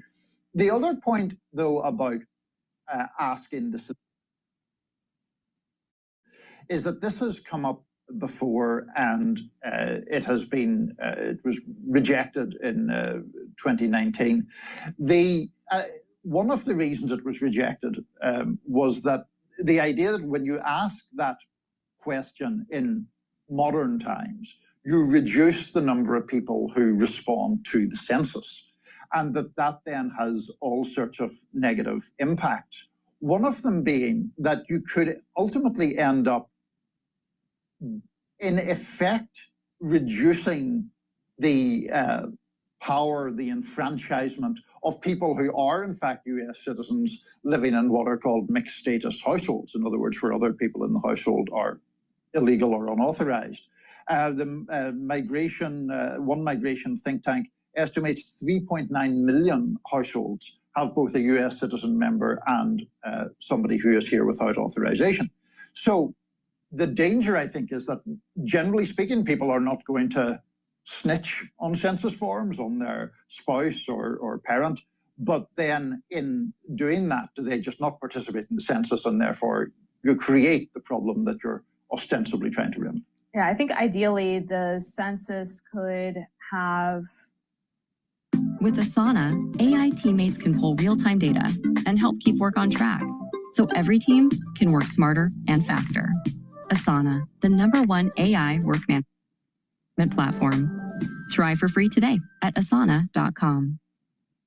Two separate numbers, one for the purpose of this grant money that you're talking about and for general population counting, and a separate one that only counts citizens for the purposes of drawing congressional districts and determining how much representation a state gets. And I'm not insinuating that you make this argument, but I recall a few years ago when Republicans were talking about how Democrats import illegal immigrants for the sake of helping them in elections.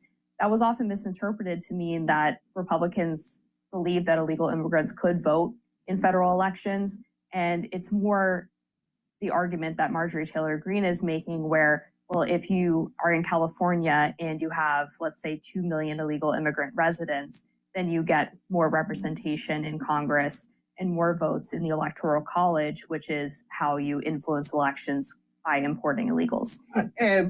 First of all, I think that some of the people on the right who made the argument that Democrats were importing illegals were doing it in a more noxious way than that.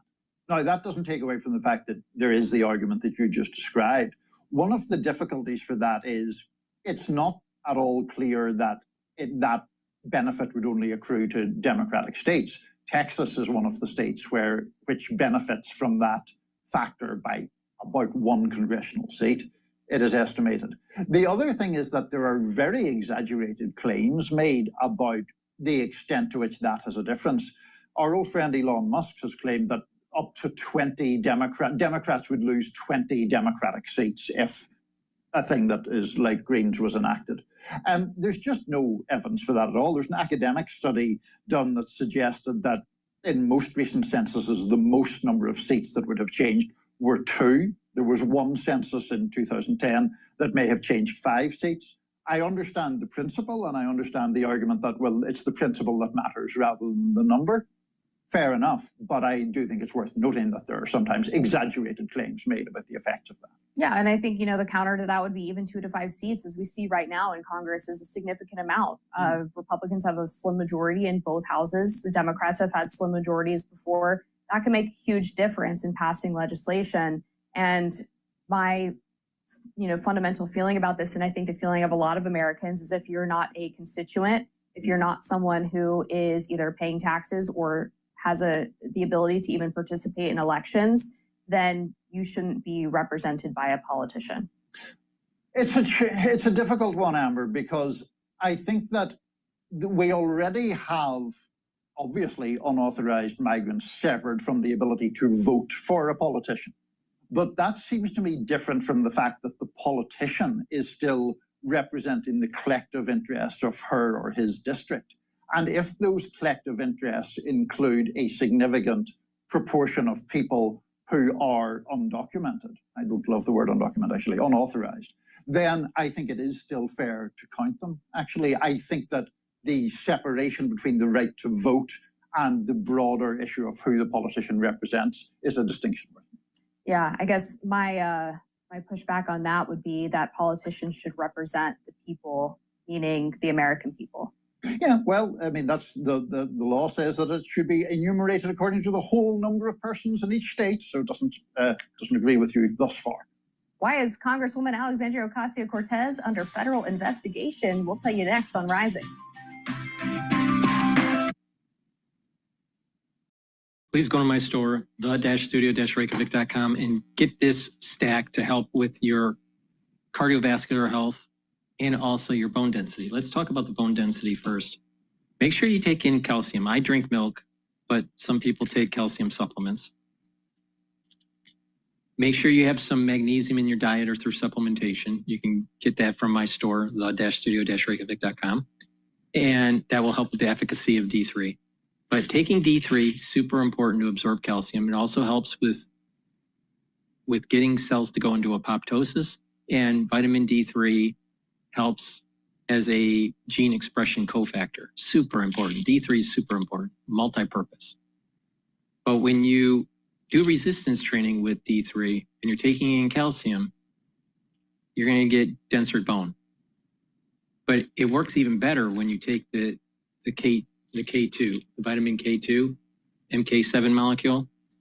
This is going to help you to absorb that calcium, do that resistance training, and it's going to deposit bone matrix. So you're going to have denser bone. Super important as part of your anti-aging protocol, because you do not want brittle bones when you get older. You know, you've heard these stories where someone falls, breaks their hip, and they're elderly, and about 3 weeks later, they're dead. It's very common. So just make sure that you do resistance training and build that bone density and that musculature. Super important throughout your adulthood life. So taking vitamin D3 and K2 also helps to pull some of that calcium deposit around plaque formation in your vascular system and reduce further calcium depositing. So that's going to help with your cardiovascular health. So it's a dual purpose stack. It helps with bone density and cardiovascular health. But to add to that cardiovascular health, stack it with olive leaf extract. Olive leaf extract brings down inflammation. That's important for your immune system, and bringing down inflammation at the vascular level is going to help reduce plaque formation. And olive leaf extract helps to bring down LDL levels and increase your HDL levels. So when you do that, you have less LDL that's oxidized. And less oxidized LDL means less plaque formation. Stacking it together with the D3 and the K2 is going to help with your vascular health. So that's a great stack combo. So please go to my store, the-studio-reykjavik.com. Help with your vascular system, help with your bone density. It's really important. All right, let's go back to Bloomberg here. Make sure that you use discount 5 and you get $5 off any order. The terminal, Laura. The same guy you already thought won is the official winner. Right. So what we saw today is that Zoran Mamdani significantly widened his lead over Andrew Cuomo. All right. The Senate's tax bill did pass. It just passed. Points in this primary. That is an absolutely decisive victory. We knew that he was likely going to be the winner after last week when he was leading Cuomo by 7 points, a result that nobody expected. Everyone thought it might be close, but there had only been one official poll showing Mamdani winning. It turns out that this electorate was not captured by polls, and Mamdani is the breakaway winner. For contrast, in 2021, the first year that the city used this kind of ranked choice voting mechanism, Eric Adams emerged victorious after 8 rounds of voting by less than 1 percentage point over Catherine Garcia, who came in second place. Andrew Cuomo is losing by 12 points to Zoran Mamdani. Amazing context. Cuomo's going to be on the ballot still either way, right? So is he actually going to run a campaign as an independent or something else? So we're talking to people within the Cuomo universe right now, trying to figure out what his plans are. He has not decided whether or not to drop out of the race. His campaign said last week that he would be looking at the numbers to try to decide whether or not he had a pathway forward. It's unclear what these numbers are going to mean, but people close to him are already pointing out that despite the fact that he lost this race, he got more overall votes than Eric Adams did in 2021. So that might give you a hint as to what they're thinking for the general election in November. So could we still have a 4-way, Mamdani, Cuomo, Adams, Sliwa? Yes, and another candidate, Jim Walden, who's running as an independent. We're possibly looking at a 5-way general election. Very competitive for the first time in years. You've got your work cut out for you. Yeah. Boy, I should say so. Laura, thank you so much for letting us know. It's actually done. It's signed, sealed, delivered here. Bloomberg's New York City state reporter, Laura Namias. Yes, Mamdani wins the Democratic primary. We're going to assemble our panel next. Donald Trump talking again from the Alligator Alcatraz Detention Center in Florida. We'll talk about how they came up with that, by the way. You know, they're selling Alligator Alcatraz merch. I can't even get Bloomberg merch, but I'm willing to pay for it. Donald Trump says he thinks the bill will pass more easily in the House. We'll see about that. We're going to take Rick. Please go to my store, the-studio-reykjavik.com, and get the Myotrol. Myotrol will help to build muscle. When you turn age 40, it's harder to build muscle. So it's really important to take supplements that will help with the gene expression to build muscle. Myotrol will do that. Myotrol has polyphenols, flavonoids, and lignans to help with the gene expression to build muscle. Do resistance training, take Myotrol, and by doing that, you're going to maintain and build muscle mass. Super important. For males and females, it's part of an anti-aging protocol. Now, you can stack it with Gladiator barley. Now, Gladiator barley is a high-density protein. It's a powder. You mix it with soft foods, filtered water, a smoothie, or even with milk. Take it every day. This is a month's supply. Take 1 scoop a day. And what that's going to do is it's going to provide you with the nutrients you need to build muscle. All right. You stack it with the Myotrol. You can take them separately, but it works even better when you stack them together. Myotrol will help with the gene expression to build muscle and maintain muscle and help with the mitochondrial health. Gladiator barley is going to be the ingredients to build the muscle. In addition, it brings down inflammation, so you're going to recover quicker. It also detoxifies your body, and it soaks up free radicals via superoxide dismutase. All right. So by doing resistance training, taking Gladiator barley and the Myotrol together is a great way to build muscle, to get stronger. And by doing resistance training, you're also creating denser bone. So there's a lot of benefits for doing this. This is a great way to get healthy and slow down the aging process. But it's also a great way to improve your athletic performance if you're an athlete, younger or older.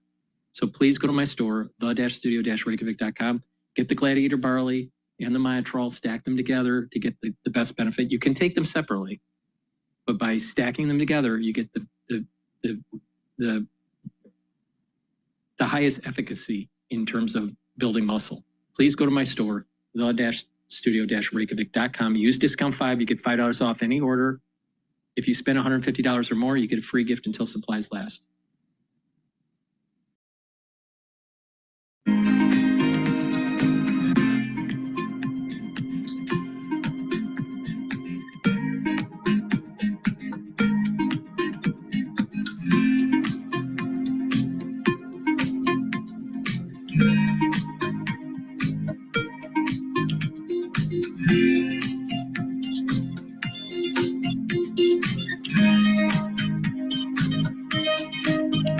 Now, like I've said before, in terms of the tax bill being passed, at least it passed through the Senate. Now it has to pass through the House.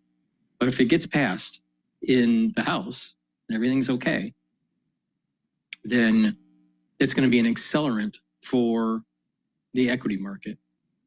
Now, the equity market is trading at 6,200. We have a near-term resistance level at 6,250. We're close to that. The support level is 6,000. So we are probably before July 4th, all right? Because markets are closed on July 4th. So either tomorrow, July 2nd, or July 3rd, we will probably see over 6,250 on the S&P 500, barring that nothing crazy in the world is happening. All right, now what does that mean for oil? I don't know. It's still hovering at 65.78. But equities are now trading at 6,198. But this is really, we're going to see this as an accelerant. And I've been predicting this for months. Now, VIX is trading at 1685. It's low. So there's low risk. So there's a lot of probability of it going over 6,250.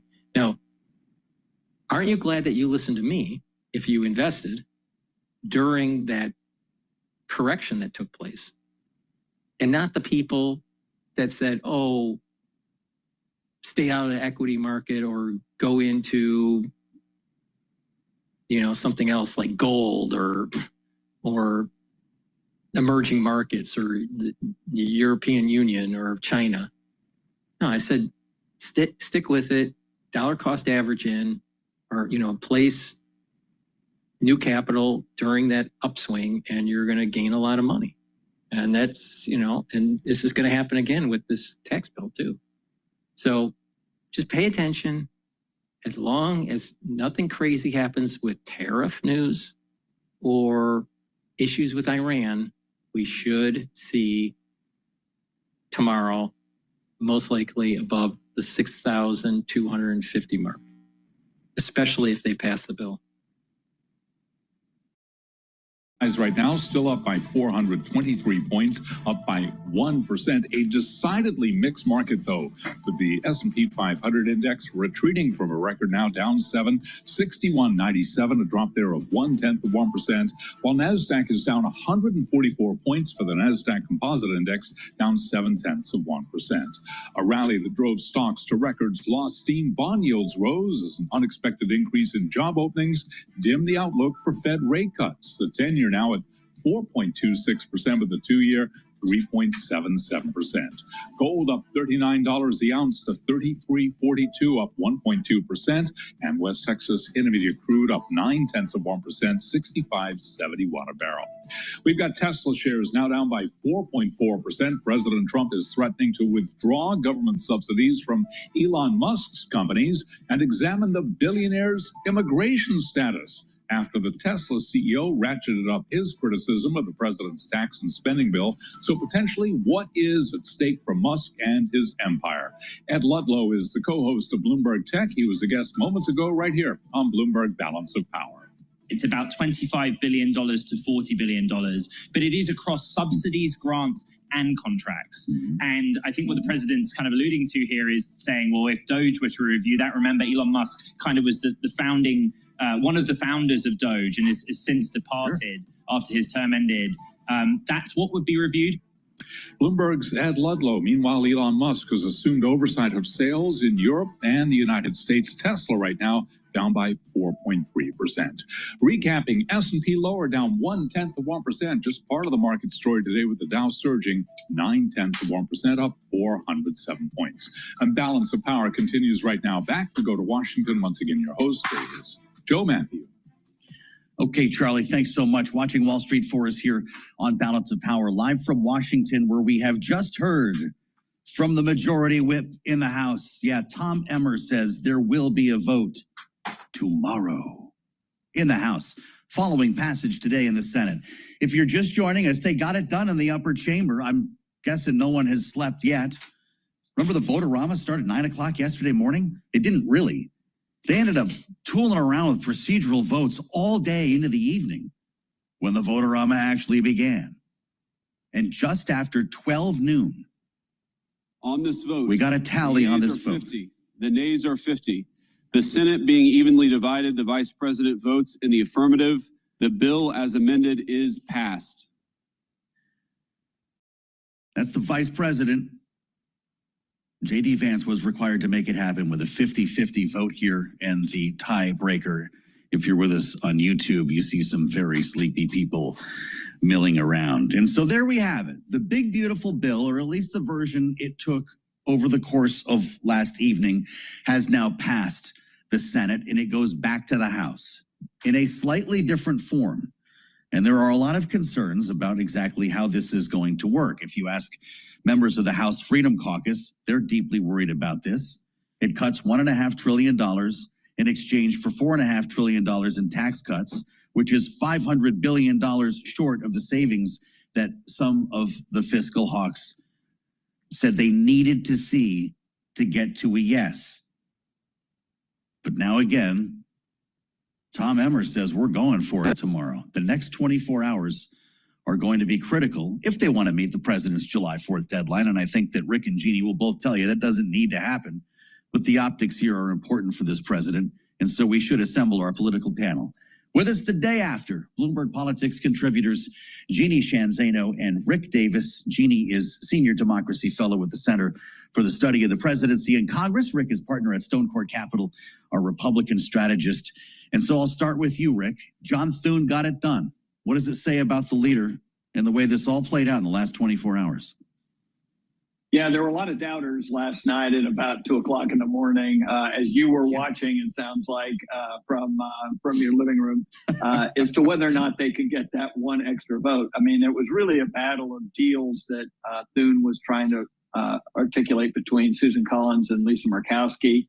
Turns out Lisa got a better deal. Susan didn't. She voted against it because she feels like she's going to lose 5 hospitals in her state. And Murkowski got the SNAP provisions she wanted and wound up in. But it was a horse trade, and then nobody really knew for sure until this morning whether or not that deal with Murkowski was going to stick. So no profiles encouraged by these Republicans who thought that the $1 trillion in Medicaid cuts were going to be a problem. So we'll see. Now they move on to the House. House will pass this, and they're going to have to campaign on this in a year from now in midterms. It'll be interesting to see how the public reacts. That's right. A lot of folks referred to Tom Tillis actually as a profile encouraged. Of course, he did vote no, and it will mean the end of his Senate career. Jeannie, we just heard from Maya McGinnis at the Committee for a Responsible Federal Budget. She's going to be with us on the late edition of Balance of Power. Her note with the headline, Senate jumps off a budget cliff on reconciliation. Is that how you see it? It absolutely is. You know, as Rick just described, we were waiting all night to see if Lisa Murkowski could get bought off by a carve out for Alaska, which she got, and the other 48 states, because Hawaii goes with Alaska as non-contiguous, will have to pay for these Medicaid cuts. So you've got, 17, 18 million people losing health care. You've got, as Maya's talking about, an enormous addition to debt and deficit. And this is all to pay for tax cuts that skew to the very wealthy. And so this is absolutely a perilous moment for the health of the nation. It's a perilous moment for the financial well-being of the nation. And GOP members know that. They are absolutely aware of this, but the pull of MAGA, the pull of Trumpism has won out in the Senate, and it's likely to win out again in the House, because as much as the House Freedom Caucus likes to cry foul, they seem to go along. And so you've got to give it to Donald Trump. He's been able to pull out, at least in the Senate now, an enormous victory. And so that is a huge deal for him. And we have to wait and see where it goes in the House. But all bets are this thing gets through either, before July 4th or in the next few hours afterwards. We all remember the Cornhusker kickback, right? Ben Nelson back in the Obamacare debate. Rick, you were working in the Senate back then. How would you catalog this effort when it comes to backroom deals that Americans wake up and say, well, what happened and who voted on it? Yeah, we're a long way from those fiscal days of, trying to put pressure on people not to do these carve-outs. Pork barrel is back. And that's exactly, look, you always had to cut deals in the Senate and the House to get votes, right? That's as long as there's been those chambers, there have been those deals. I would say that this is the first time I can recall so many people having a different version of the facts to work from. This idea that you can call expiring tax cuts somehow policy and not have it graded against you as you factor for the deficits is nuts, because the deficits are the deficits.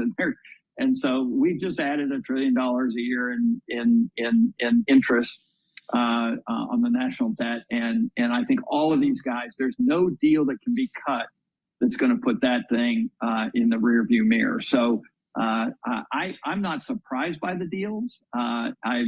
It's obvious they had to get them because the underlying bill wasn't what they wanted.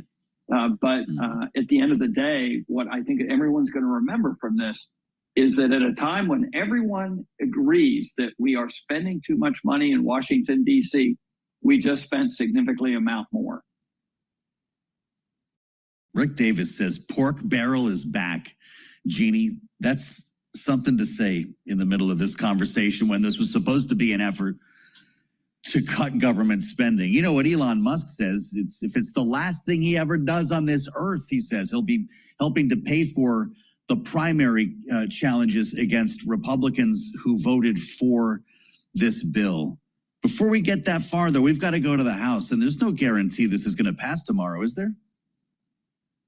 There is no guarantee. It is likely that they are able to keep this bill on track and pass it. We don't know when.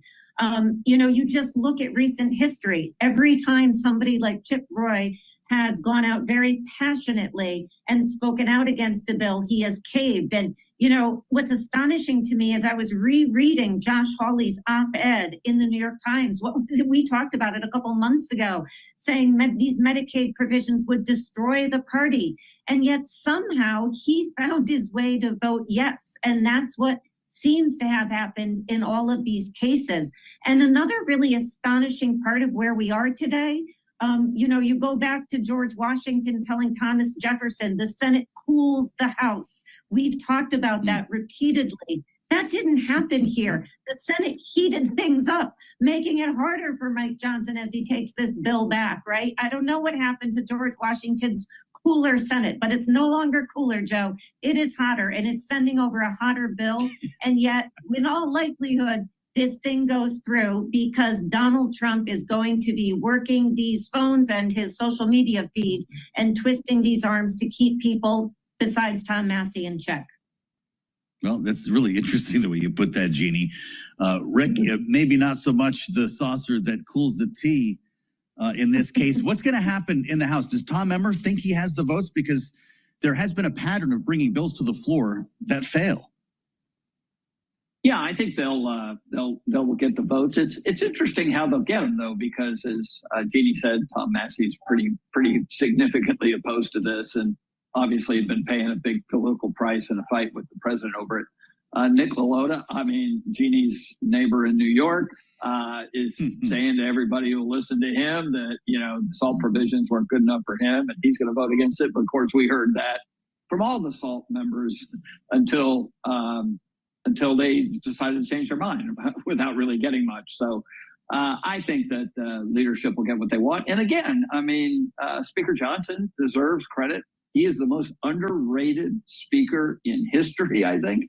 And yet he's getting an enormous amount of Donald Trump's, what I would call questionable popularity policies through the House of Representatives and made into law. So kudos to him. I don't want to jinx it for him, but I see this as a signing ceremony in the Oval Office on the 4th of July.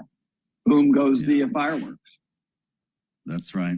You know they're going to coincide that whole thing. Jeannie, when I was on the Daybreak feature on Bloomberg this morning on the terminal, the chart of the day showed the cost of this bill on the lowest income Americans versus the wealthiest. The Senate version of this bill that has just passed, of course, cost the bottom 20% of taxpayers an average of $560 a year.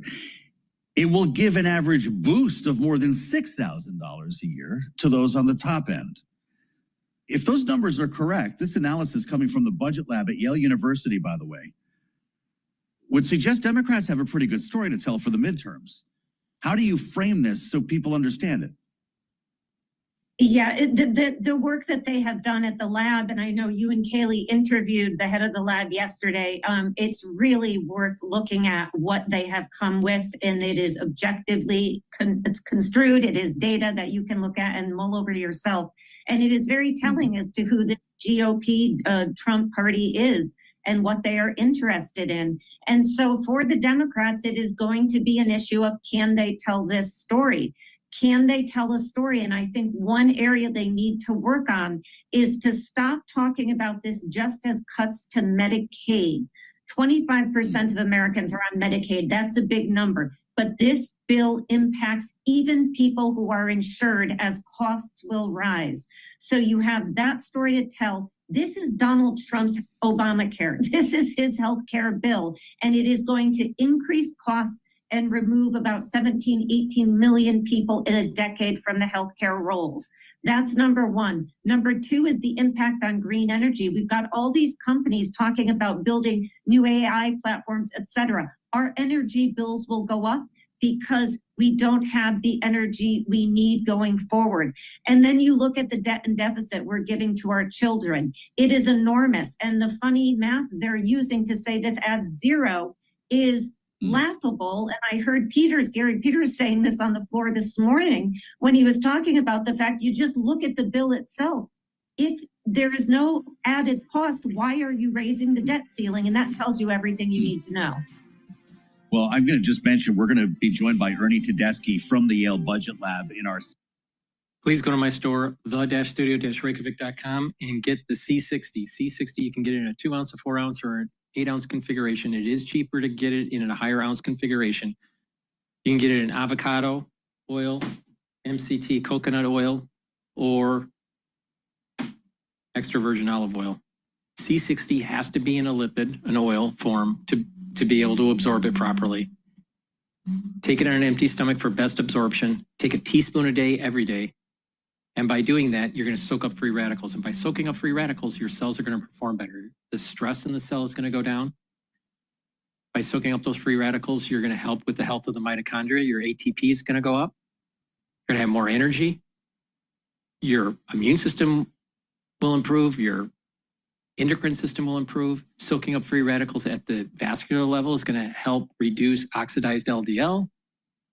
And by having less oxidized LDL, that means less plaque formation. So it's super important to take strong antioxidants. C60 is a very potent antioxidant. It's about 1,000 times more than vitamin C. Now, by taking it every day, take a teaspoon a day, and what you're going to notice is that your energy levels are up, your endocrine system is boosted up, your immune system is better, your neural health is better, because you're soaking up those free radicals in the neuron. You're reducing the stress on the neuron. You're improving the ATP of the neuron. The neuron has energy to be able to produce the neurotransmitters, and so you're going to have positive neuroplasticity. The dendritic connections are going to improve, and there's going to be You're going to think faster, your memory will improve, but it's a holistic approach. It's not just taking C60. It's also drinking filtered water, staying away from processed foods, staying away from sugary foods, making sure you do the 4 modalities of exercise, resistance training, cardio, stretching, balancing exercises. These are all very important. Learning new things. Some level of spirituality or mindfulness is very important to go into parasympathetic mode. And when you're learning things and talking to people and staying away from the screens, you're actually going to think more clearly. You're going to increase your intelligence level. See, all this doom scrolling that's happening on social media is making people dumber. And if you're not active, you're losing muscle mass, you're losing bone density, and you want to reverse that, right? So part of an anti-aging protocol is to look at this in a holistic fashion. Proper diet, proper exercise, sleep. Proper sleep is really important. And taking antioxidants. And C60 is a very strong antioxidant. So take a teaspoon a day. And what you're going to notice over a year period that you look younger, you feel younger, you'll just have more vitality. You stack it with ubiquinol and NAD+, resveratrol, clarity factor, boomer boost, gladiator barley, these other supplements that I have. And what you're going to notice is that there's a synergistic effect with these stacks that I've been talking about for the last 4.5 hours. It works. I'm in my 50s, all right? Alex Jones is younger than I am. Younger than I am, all right? Alex Jones looks a lot older than Dr. Paul Cottrell. Now, I'm pretty sure that I can outrun Alex Jones, outswim Alex Jones, outbike Alex Jones. And I'm pretty sure that my protocol, health protocol, is way better than anything he's taking or selling. Go to my store, the-studio-reykjavik.com, take this, purchase the supplements. These are the supplements that I use every day to slow down the aging process and to get healthy and to stay healthy. It is in your power. It's just that you have to just make the move and just do it and do it every day and view it as this, it's like saving. You need to save for your retirement, right? Well, you need to improve your body and invest in your body for your retirement. So please go to my store, the-studio-reykjavik.com, get healthy. It's a great way to have more vitality, have more longevity. But not just that, if everyone did this in the United States, we would lower our healthcare costs by tens of billions of dollars. We don't need to increase money being spent on Medicare and Medicaid and medical research, even though medical research is important. You get the most bang for your buck by early screening, changing your lifestyle, and having a holistic approach that I just mentioned. And you're going to bring down the cases of some of these chronic diseases in the United States radically. And when you have less chronic diseases in the United States, you have less cost in healthcare. So this is at the societal level, this is how you solve the healthcare problem. So please go to my store, the-studio-reykjavik.com. Get healthy, you can do it. Just follow my protocol. Use discount 5, you get $5 off any order. If you spend $150 or more, you get a free gift until supplies last. Thank you for listening and have a nice day.